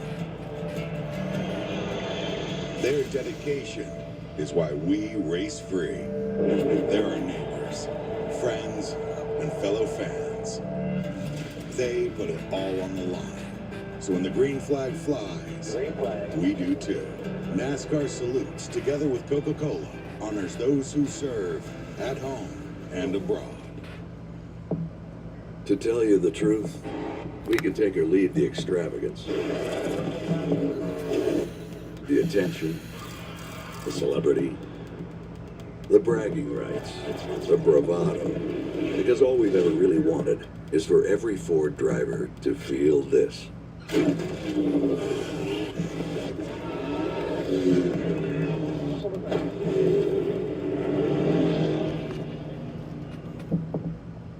Iced tea? Come on, Liquid Death. This is like my grandma's energy drink.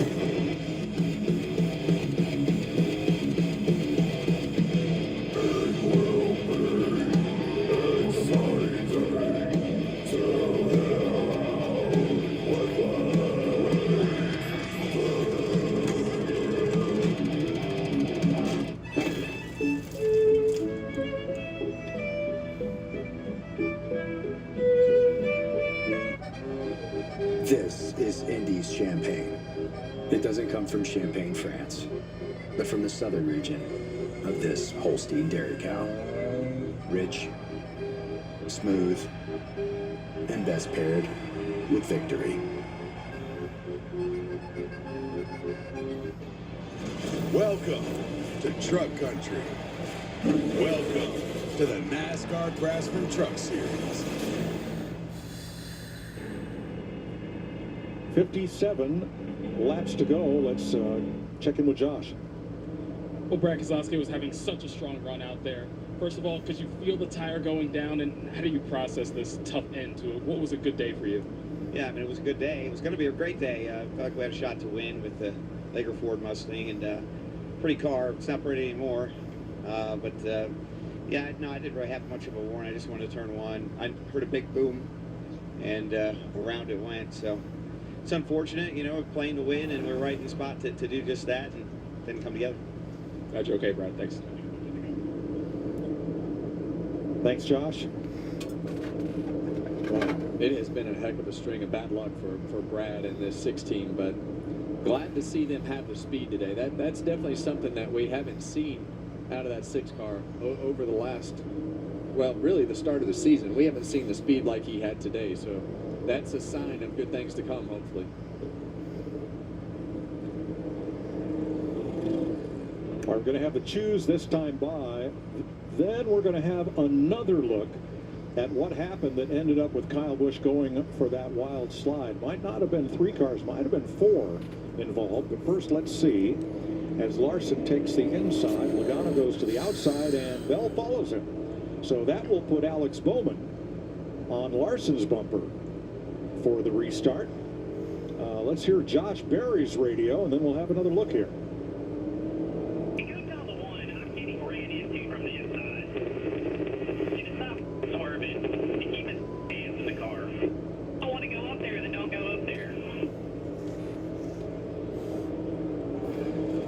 Here's what he's talking about.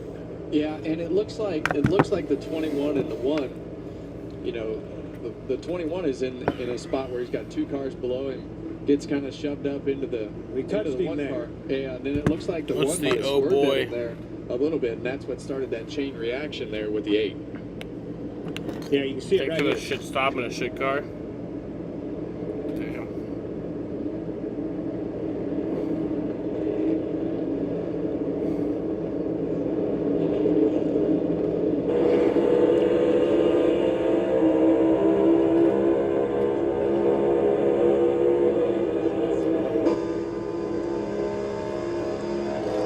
The Rockies have fired their manager, Bud Black.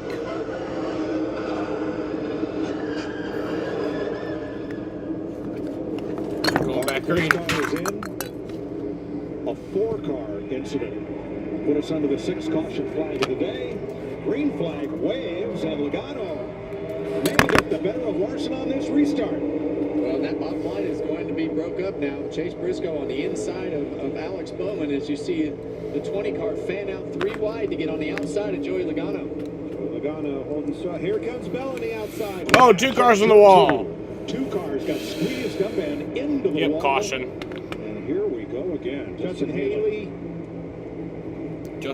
in the wall. Bubba has damage, and now he's around. I'm still wrecking down here in turn 3. A lot of right front damage on Bubba Wallace here. How many times do we have to say? Cautions breed cautions. The restarts here are like nowhere else. That was a 24-second green flag run. You can run from the wall to the white line, so you have so many options as a driver, but at the end it all funnels down to the exit of turn 2, and you have to know that the front is going to slide, and you have to know how many cars are around you. 7th caution flag of the day. Now, what's Haley? Well, okay, let's show you what happened first. Wow. Look at this. What happens is you're looking at 5 wide, looking at that. Nemechek on the bottom. Heim kind of moves up the racetrack into Haley. Gets loose there, gets in his left rear. Haley up into Eric Jones. And they're stacking up behind him. Haley put the right rear of Bubba Wallace. Bubba Wallace finishes his wreck down here in turn 3. Yeah, we're really lucky there's not. So yeah, this race did turn dummy stupid. There's so many lanes on this. Every lane is usable. Now, yeah, that's both RCR cars. I think at this point we can. Well, no. I think I would call it dummy or stupid. I don't think I can call it both at this point. Eric Jones view. Honestly, I think it's more dummy.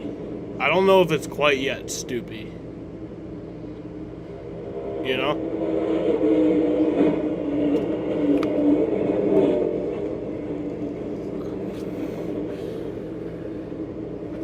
And Corey Heim.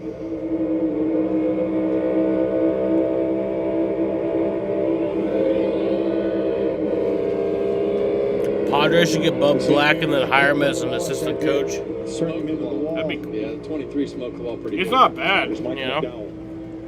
How long was he the Rockies coach? Not good. Woo, we made it. Yeah, and I think what started that was Corey Heim. The nose took off on him, and he got into the car above him, and that's what started that whole wreck. So Justin Haley from the accident scene. He was the manager since 2017. Because the rule is, if you can drive It's kind of away sad from to. the incident, He brought them to you the can return playoffs. to your pit for repairs. Now, from the driver's seat, he doesn't know how badly damaged that car is, or whether or not they can make repairs, but he wants to give them every opportunity to get him back out on the racetrack. And that's a lot better than if they have to pick him up, in which case they would have to tow him to the garage area. With this caution, everybody can easily make it to the end.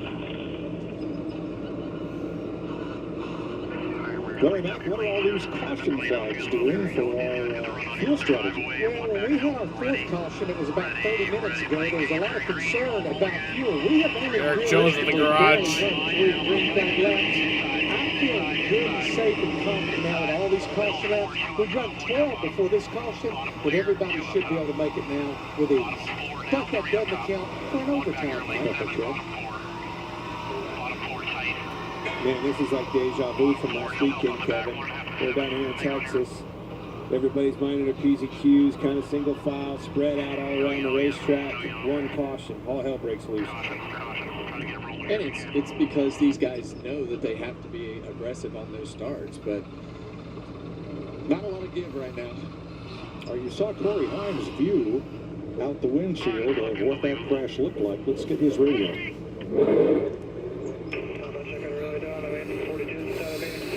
Probably a back wide, went back and forth. Yeah. I was giving the 42 as much room as I could while standing under the guy in me, so can't really do a whole lot there.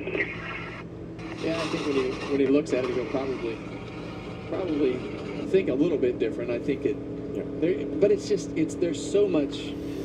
There's not a lot of space right there, and there's so much happening all at one time. So, in his defense, I mean, there is a lot that you have to digest all at once. You heard Red Sox won yesterday. And Booty Barker is the crew chief. I think they also won today.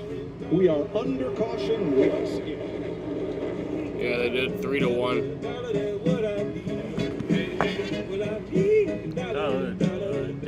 At Napa, we're the pros that know how to make your business our business. Pros everywhere you need us, with every part you need. From brake pads to stock your shop in Orange County, California, Brake pads.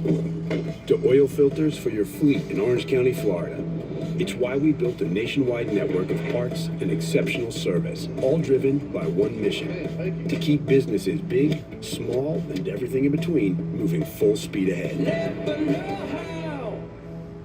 What you want to do is save hundreds when Liberty Mutual customizes your car insurance. That's great, but can you ask your friend to stop digging into the green? I can ask, but he's not going to. Only pay for what you need. Liberty, liberty, liberty, liberty. Huge news. You can get a son of for just $3. Wait, I said son of. Look at the words. Son of Baconator is $3. Thank you. For bacon that just won't quit, gotta be Wendy's.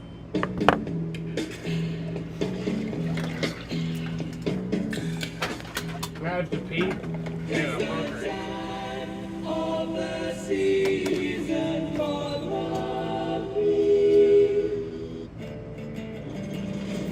Every day, they protect the land we call home. Their dedication is why we race free. They're our neighbors, friends, and fellow fans. They put it all on the line. So when the green flag flies, we do too. NASCAR salutes, together with Coca-Cola, honors those who serve at home and abroad.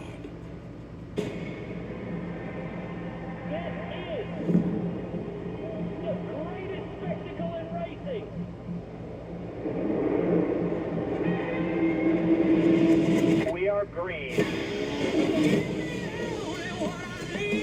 33 drivers are going to sprint into the a tornado. Let's go.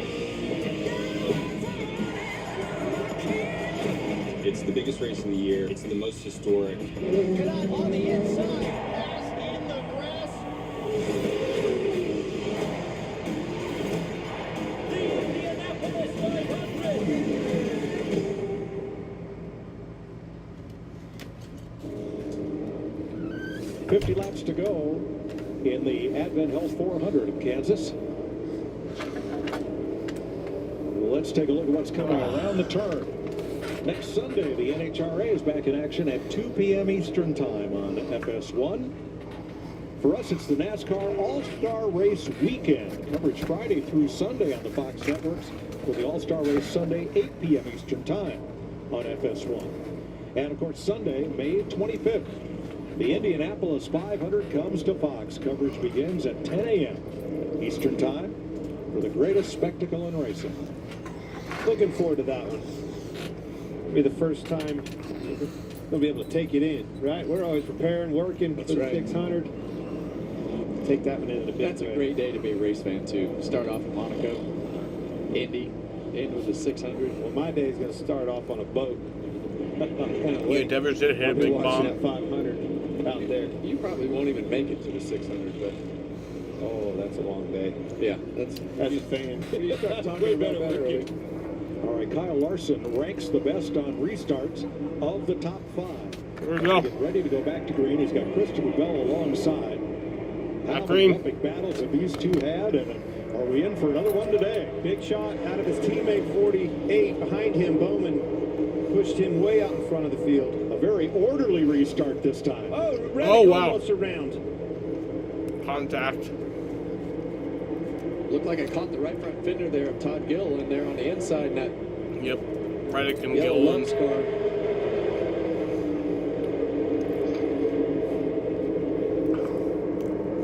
Larson out by himself. Bowman and Bell for second. And Logano almost into the wall off turn 4 as he increased battles. That allows Briscoe in the 19 to get by. That was a massive run by Chase Briscoe right there in that 19 car. Cleared both of them. Halfway down the straightaway. You're nice and smooth. And Briscoe's taken off. 4-car single file front of the field. Yeah, and it wasn't long ago we were talking about Chase Briscoe and just being happy with the backside of the top 10 finish. Now he's up there, 4th place, having a chance to contend for this win. Blaney alongside Hocevar with Busher. And further back, there's the fight with Josh Berry. Nowhere to go on Chase Elliott. With Cindric up above. And Chastain. Whoa. Yeah, you see that 21 get tight right there under the 2 of Austin Cindric.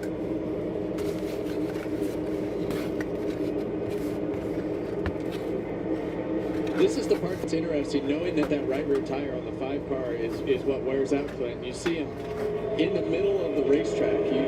Everything tells you that you want to run as high as you can to save that right rear tire. You see him high through turns 1 and 2, but Blaney on the inside of the 22 car right there.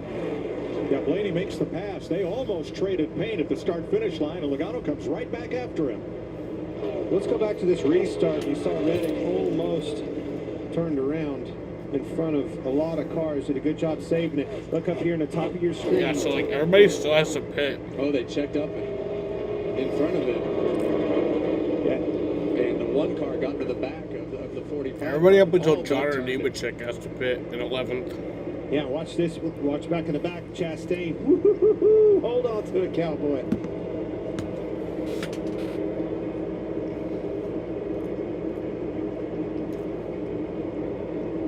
You see the difference you see Bowman try to time it right there, and he did. Kyle Larson has been waiting until deep in this restart zone, and that strategy, that's the 3rd time in a row that strategy has worked out for him. Launch that car out. Now Blaney won the battle with Logano, and that allowed Hocevar to come up on the inside and take the spot away from the 22. That's now 7th place. We haven't heard a lot about Carson Hocevar as we've gone through this day, but he's solid inside the top 10, running 7th. On the truck race yesterday, a wild last lap finish with Lane Riggs. OKC up by 5 in the 4th. Great race going last week in Texas. And this battle for 7th.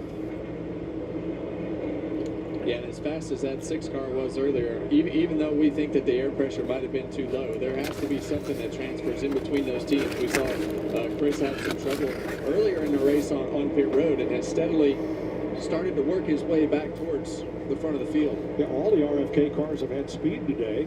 Keselowski as high as 2nd and Priest currently 5th. Jamie. Yeah, Alex Bowman, the best he's run all day. 3rd right now. It's a battle of the dirt trackers up front. They had high hopes coming in. Blake Harris, his crew chief, told me this morning, intermediate tracks is their strength. 7-Eleven pizza from last week. Nope, it's from today. Especially against their teammate Kyle Larson. It's literally from today. Tight in the center, nothing abnormal. They've been adjusting every stop, and this 48 car is on it right now, Regan. Well, Jamie, just to update Chris Buescher, who we mentioned had the bad pit stop earlier, has been working on the car throughout the day.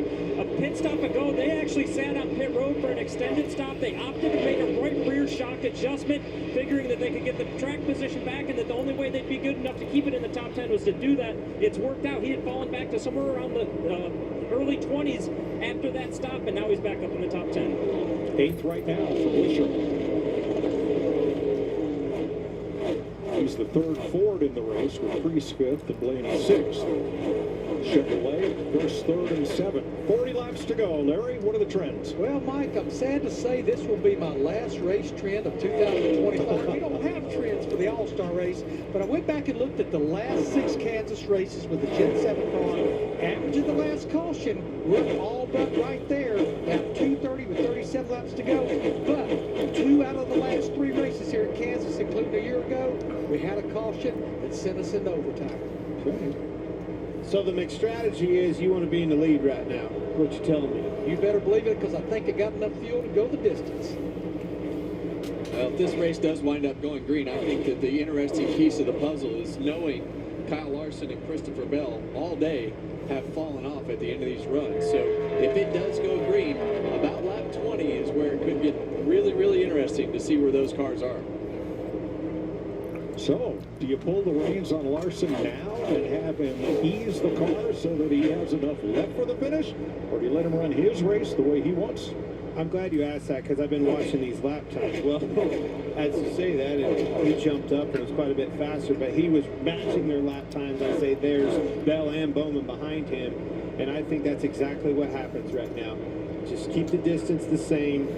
Try to save me as much tire as you can. You're going to need it at the end.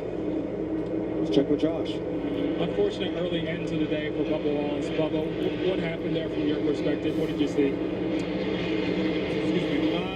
I'm not really sure. I don't know if it was a 67 that got into somebody, but I tried to just hang a left and stay in the gas, and we just got clipped in the right rear, unfortunate. But I hate it. You know, it all kind of stemmed from our penalty early on, and we tried so hard to fight back, but it just wasn't meant to be. I had a lot of confidence coming into this race. Felt good about it yesterday, but just not our day. Not our last couple weeks, but again, it's Mother's Day. Excited to go home and see my wife and our baby boy and focus on that. Appreciate your time, Bubba. Now, Bubba's team had an equipment interference penalty on the first caution of the day back at lap 8 and have been working their way back toward the front of the 6.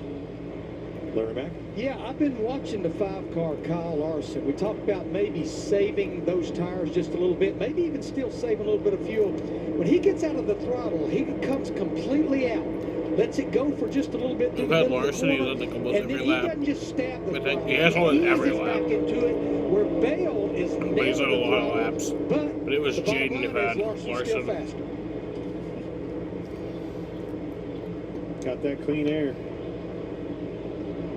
That was something that you always focused on with this car. Any throttle would really help accelerate that car through the middle of the corner. And I think when Larry's talking about that partial throttle, he's probably able to go back to it a little bit sooner, get a little bit of throttle down, and that really spikes that minimum speed up. Good battle here. Chase Elliott, Zane Smith, Josh Berry as they fight for 12th place. Both of those cars have had some trouble on pit road. The 9 and the 21 you see in the screen. Zane Smith, he's had a pretty solid day all day. We talked well about his car yesterday, and that has carried over into the race today. Well, Heartbreaker for Chase Elliott, everybody on the 9 car, struggles in the pits. I mean, that car was your leader when that happened.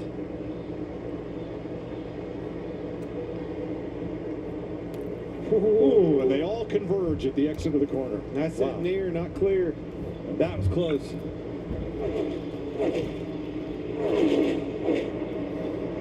Kyle Larson out front now by a 1.5 seconds. This trend, is this disturbing that his lead continues to grow? Does that indicate he's not conserving this car? I think he's conserving, and it's still growing. I don't think he's conserving it.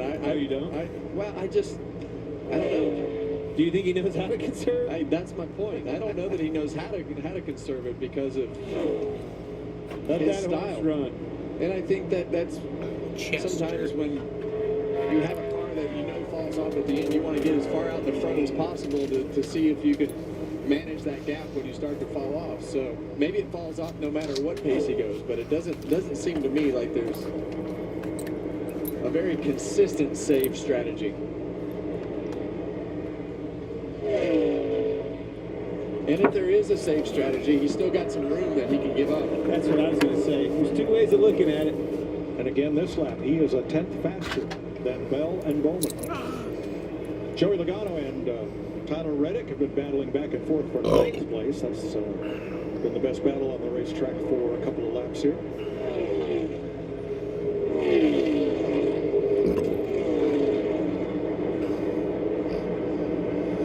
Well, let's listen to Cliff Daniels and get his take. Everything you're doing looks great. You've been a 10th and a half faster than them for about the last 6 or 8 laps. Just stay underneath the tire. Everything you're doing looks really, really good. Keep it up. And they know that, right? Everything that we're talking about, they've been in meetings, they've went through data. That driver in the car, he's seen all that, and he's keeping that in check. That's Cliff Daniels just reminding him, hey, 10th and a half's enough. Putting gap in between them, just make sure you're taking care of that right rear tire. And when he's talking about driving underneath the limit of the tire, that just means don't slide it. Don't slide the front, don't slide the back. Just go as fast as it'll go without either one of those ends sliding. Well, I hope he doesn't see this. The last 5 races, the driver has led the most laps. Nobody else has led more than 30 today. Larson's led 191 so far. But in the last 5 races here, the driver leading the most laps has not ended up in victory lane. 192 of the 240 laps. I'd say that's about to change today. Pretty amazing. Ryan Preece having a great day. 5th place. Ryan Blaney in 6th. Has closed right up on him.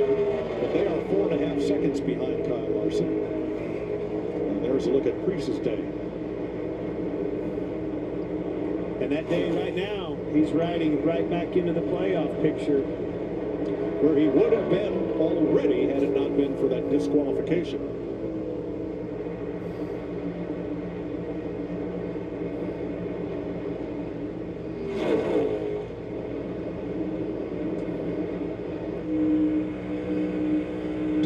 John Hunter Nemechek. Here's Nemechek fighting his way up into the top 10, at least momentarily.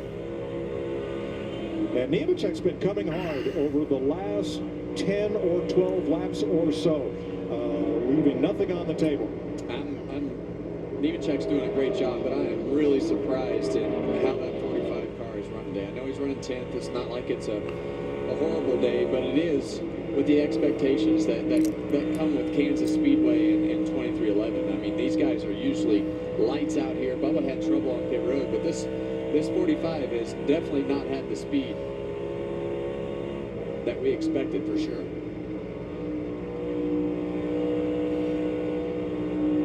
So hard to finish those passes. You see John Hunter on the middle lane right there. We thought he was going to go by Tyler Reddick, but that momentum that this top lane carries makes it so difficult to finish that pass anywhere underneath the top lane. Well, you can see the distance that he gained right in the middle hit of the fence. Well, he gained a lot of distance through the center of the corner, carried a lot of speed, and then lost it on the exit and hitting the fence. Now they're going to have company because Chase Elliott and Josh Berry are closing in on this duo. Well, those are two of the best cars in the field. We talked earlier about Chase Elliott leading this race earlier on. Josh Berry having plenty of capability in that car. It's just had one thing or another not work out his way, and a penalty on pit road. So two of the fastest cars in the field battling for 12th and 13th.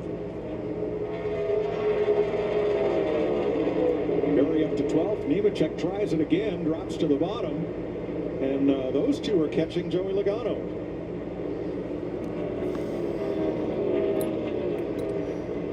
And I think the longer that this goes, and we see Logano right there in the mix, in front of these guys starting to fade a little bit as this run goes on. Reddick, big run on the high side there. And he cuts the gap to Logano by about a third. Going to be a slow car on the bottom. That's where Josh Berry wants to run.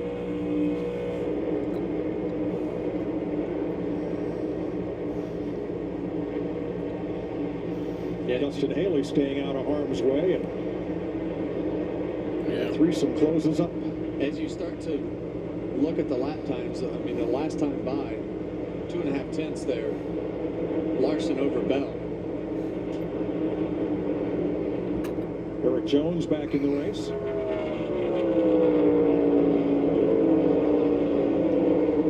Back in 2011, Jimmy Johnson led 197 laps at Kansas.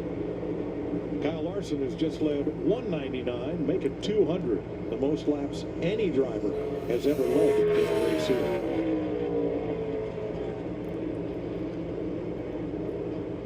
Well, we've seen that happen with Kyle Larson in so many places that we've really, whether it's a short track, the super speedways have probably been his weakness, but I think when you go to these mile and a halves and any other racetrack that we go to, at some point we've had this same conversation about Kyle Larson.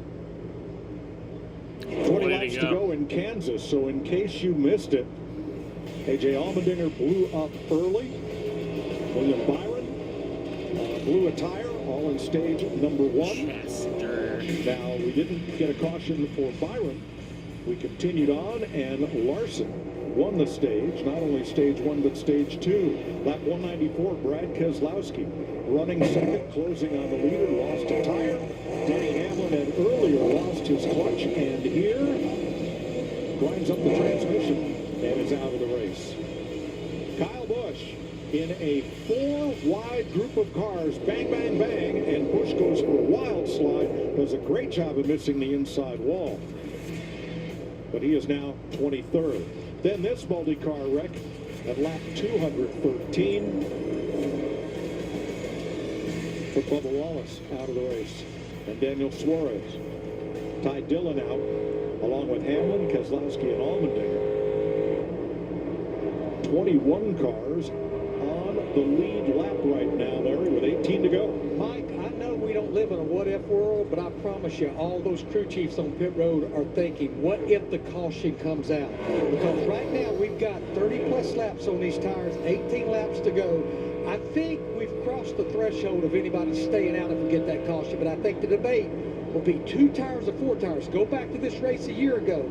It was cool. It was at night. 50 laps on their tires. The caution came out that sent us in overtime. The top 3 did 2 right side tires only. I think that's going to be a tough decision if we get this late race caution. So, Larry, you don't see it often in the Cup Series, but all of the difficulties this weekend have been with rear tires. Is there anything like the modified guys do and just change rear tires? Never say never. You taught me that in 25 years, but we haven't seen that since Martinsville about 30 years ago when Harry Hyde did it. That's right. Well, who knows? I don't know.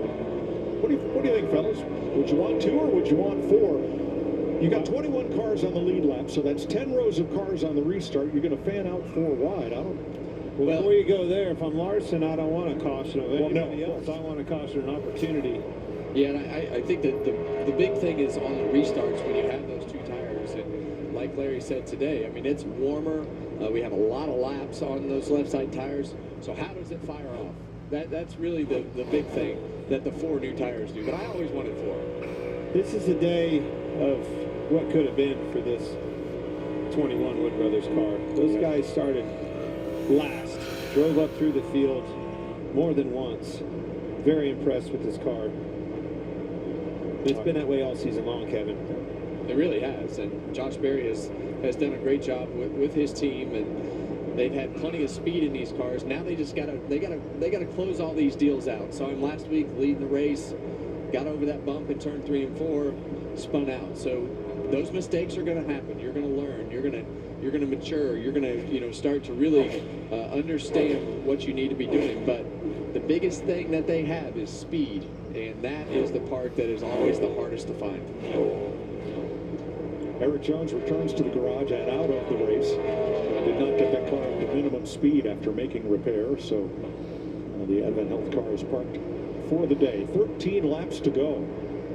For Kyle Larson, this is the third of 11 straight days he'll be in a race car. Between the Cup car, the Indy car, and the High Limit Sprint car. He is racing all around the country over the next 11 days. That's just a normal week. That's just what Larson does.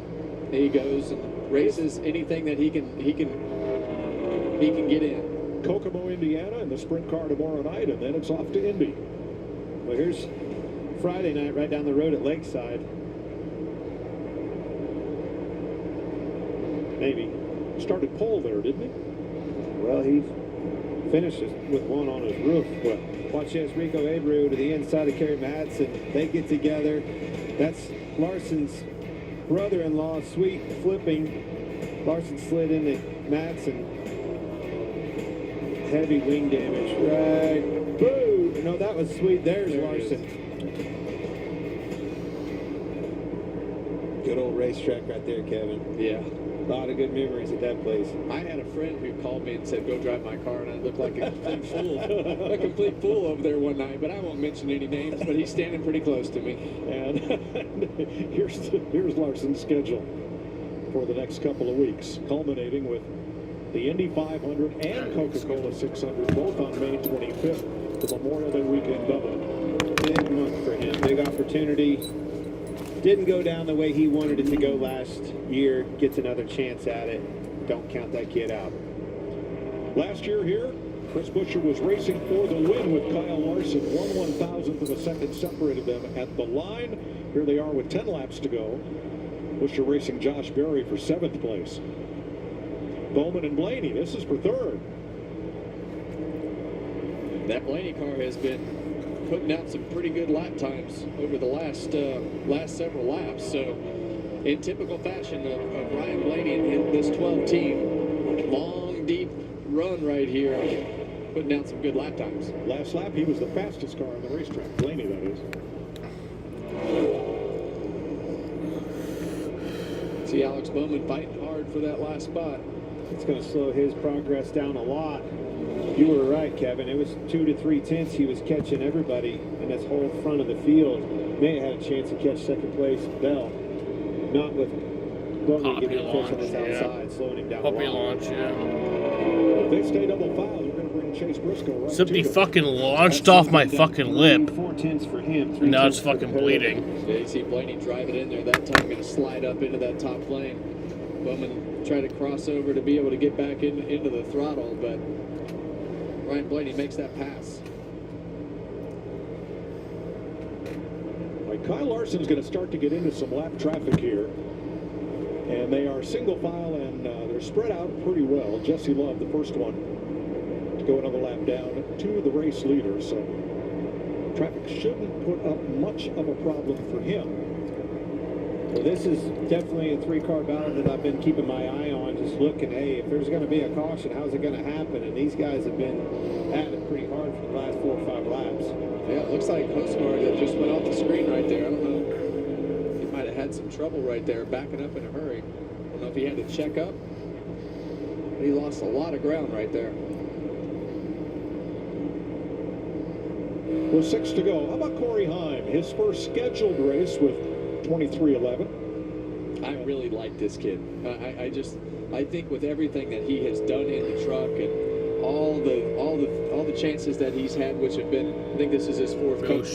Yeah. He's made something out of those days, and He's raced today a lot like he does in that truck, just a grinder and keeps going forward. Just exactly what you need a driver like that to do. Go out, run all the laps. 6 laps to go. You can do against the best there is, and Ford Progression proves that. Started 24th up to 13th. Great job. And we don't see many of these young kids come into the Cup Series races and have days where they're going to run inside the top 15. That hasn't happened much. Alex Bowman's been in the wall. Chase Briscoe goes by, and Bowman drops to 5th. Front end took off on him, didn't it, Kevin? Yep. And the wall is where Carson Hocevar is right now. Brushed up against it. Hocevar back in 21st. Okay, so he wins, yeah. Got up and into it right there. I think the right front tire's coming apart on that car. Looks like it. Yeah, look at this. It ain't over. Keep an eye on this car. It's definitely coming apart. Yeah, the last thing they want to see is that tire come apart and have to throw a debris caution. They're telling him to get down off the racetrack. That's a Chevrolet with Hendrick support. He's in the wall, guys. He's going to get it down. No caution so far. Larson comes across the line with 3 to go. Coming to the pits. And Hocevar makes it to the pits. No apparent debris out on the racetrack. Dodged a bullet there if you're the 5 team. 3 to go. 3 laps to go. Hocevar's in pit. So Hocevar's hopes of a lead lap finish are dashed. 20 lead lap cars with 2.5 to go. I honestly thought Larson couldn't make it. And Larson, very little traffic. It's smooth sailing for him. There's nobody fighting him behind him, but the question is, tail end of these runs, we've seen a lot of people slipping, sliding around, getting into the wall with Hocevar, tire troubles. Bring this thing around, get me to the white flag, get this thing official. Been a dominant day for him, guys. Coming to the white flag. He is in position to maximize points for the day. First stage win, second stage win, the point for the fastest lap of the race, and the victory. Kyle Larson is coming around on the front stretch, and he has taken the white flag. White flag's in the air one more time around at Kansas Speedway. 1 to go. And that's all Kyle Larson was looking for. He just wanted to get to that white flag to capitalize on a day that has just been absolutely See him dominant. way down off the racetrack. Get away from that wall. Just limp this thing around. A lot of rubber coming off the front of that car. A 1.1 second lead on Christopher Bell and a couple of lap cars. He's got Bell trouble clears with the his lap right cars. He's way slow Is on the it? track. It's just like Hocevar. You see the I don't rubber think it coming off that matters. right front? Here he Kyle Larson is going to come around, and he's going to win at Kansas. Beats Christopher Bell. Great execution all day. All day. Pit road, restarts, all that. Good I don't know if he was managing that or not, but when he came off of turn 2, there was a lot of rubber coming off the right front. 3/4 of a second. Kyle Larson wins the Cup race at Kansas Speedway in Kansas City, Kansas. 32nd career win, tying Dale Jarrett for 29th on NASCAR's all-time list. The Hendrick team's wearing the white uniforms, indicating for them it's a home game, as Rick Hendrick has dealerships in the metro Kansas City area. Larson last won 2 races ago at Bristol. It's his 3rd victory of the season, tying Christopher Bell for the most of all drivers. Bell got so close.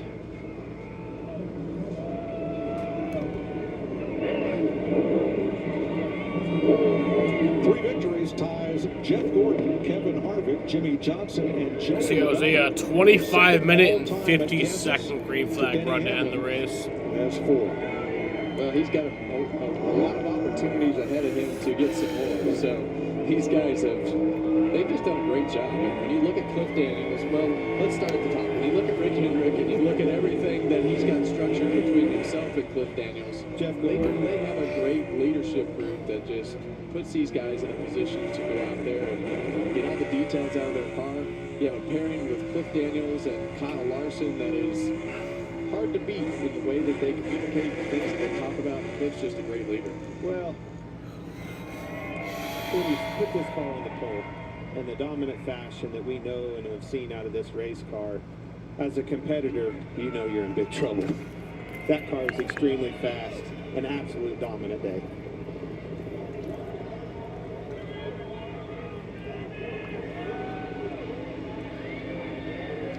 Kansas, check.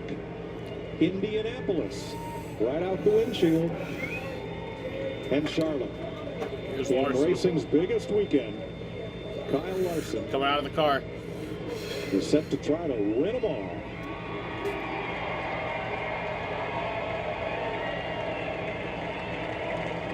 Another win for Larson.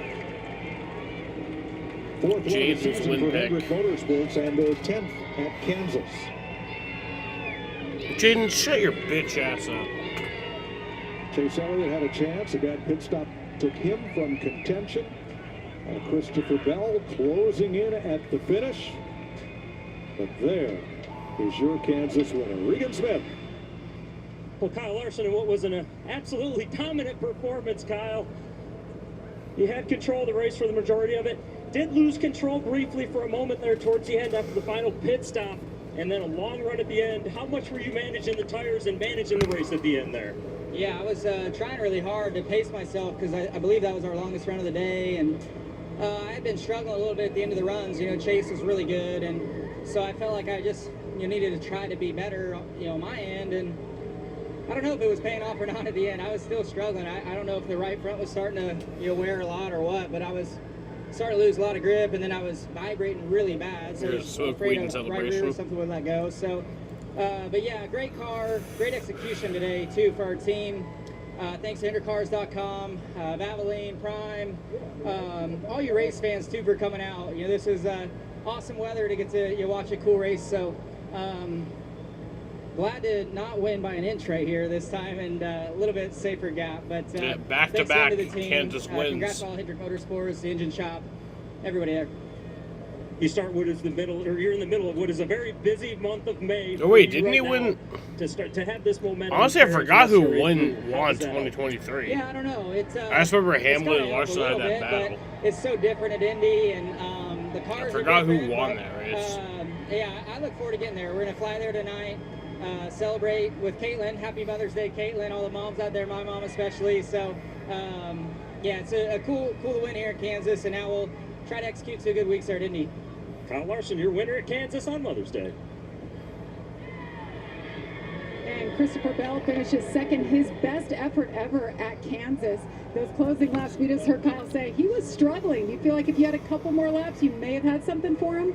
Well, I was surprised that he kind of gave up on the top those last couple laps and pulled down, but I was struggling just as bad as he was, so I was just trying to get to the end. I know Ryan was coming on really, really strong there, so overall, to get home second with a lot of stage points was something that we needed after the last couple of weeks. And Hamlin won that race. Was just not quite what we needed. It's just I don't know. back-to-back I feel wins like for our day Larson. was kind of a product of qualifying well, having good pit stops, having good restarts, and nothing really took us out of it. So, I don't know. Whenever the green flags, the long green flag runs came, it seemed like we were going backwards, and there were a couple of guys that could drive by us. So, yeah, to walk out of here second, I'm really happy with, and hopefully we can be a little bit stronger when we come back.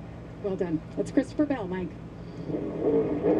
Thanks, Jamie. Let's take a look back at the final restart, because that's where this race was won. Well, we saw Kyle Larson, and his strategy was to go late in the box. You see that gap between the 5 and the 48, and what he does is just kind of wait for the 48 to hit the bumper. You see him trying to time it, but it shoots the 5 out. He did that like the last 3 restarts, and it really broke everything up because the outside line would have to wait, and it would shoot him out to clear the outside car. That's teamwork at its finest right there. Boom. Thank you very much. Yeah. See ya. All right. So Kyle Larson wins at Kansas. There you see him coming to the line Go. after. It sounds like hanging on for the last couple laps. I'm going to post my stream schedule for the week right now. Same thing. I saw him pull off the outside wall, and I was thinking, well, maybe he's just doing that to be safe. But then he went clear to the bottom and it's really slowed down. That got interesting. Well, this rivalry, it's building. This is the 4th time, Chris, that Larson and Bell have finished 1-2. Larson with 3 of those 4 victories. Mike, yeah, I think we had a little bit of an audio issue. Sorry about that. Mike, it's interesting that between Larson and Bell, they have won half of the 12 of races that we have run. So yeah, I'm posting my stream schedule right now. I'll be live tomorrow night. The car and the Probably Kyle Larson tomorrow night. Moments ago, I might be going out with my friends. Widely viewed as the most talented driver as that 2021 Cup championship. I think I'll be live for it. If I'm not, then I'm not. But yeah. Before Jamie, we talked about it, but it And the rest of the stream schedule is being posted races right situations, regardless now. of the track or the competition. Yeah, and I mean, a lot of Larson's So yeah, I want to thank you guys for watching, and peace out. In NASCAR, it's what he does.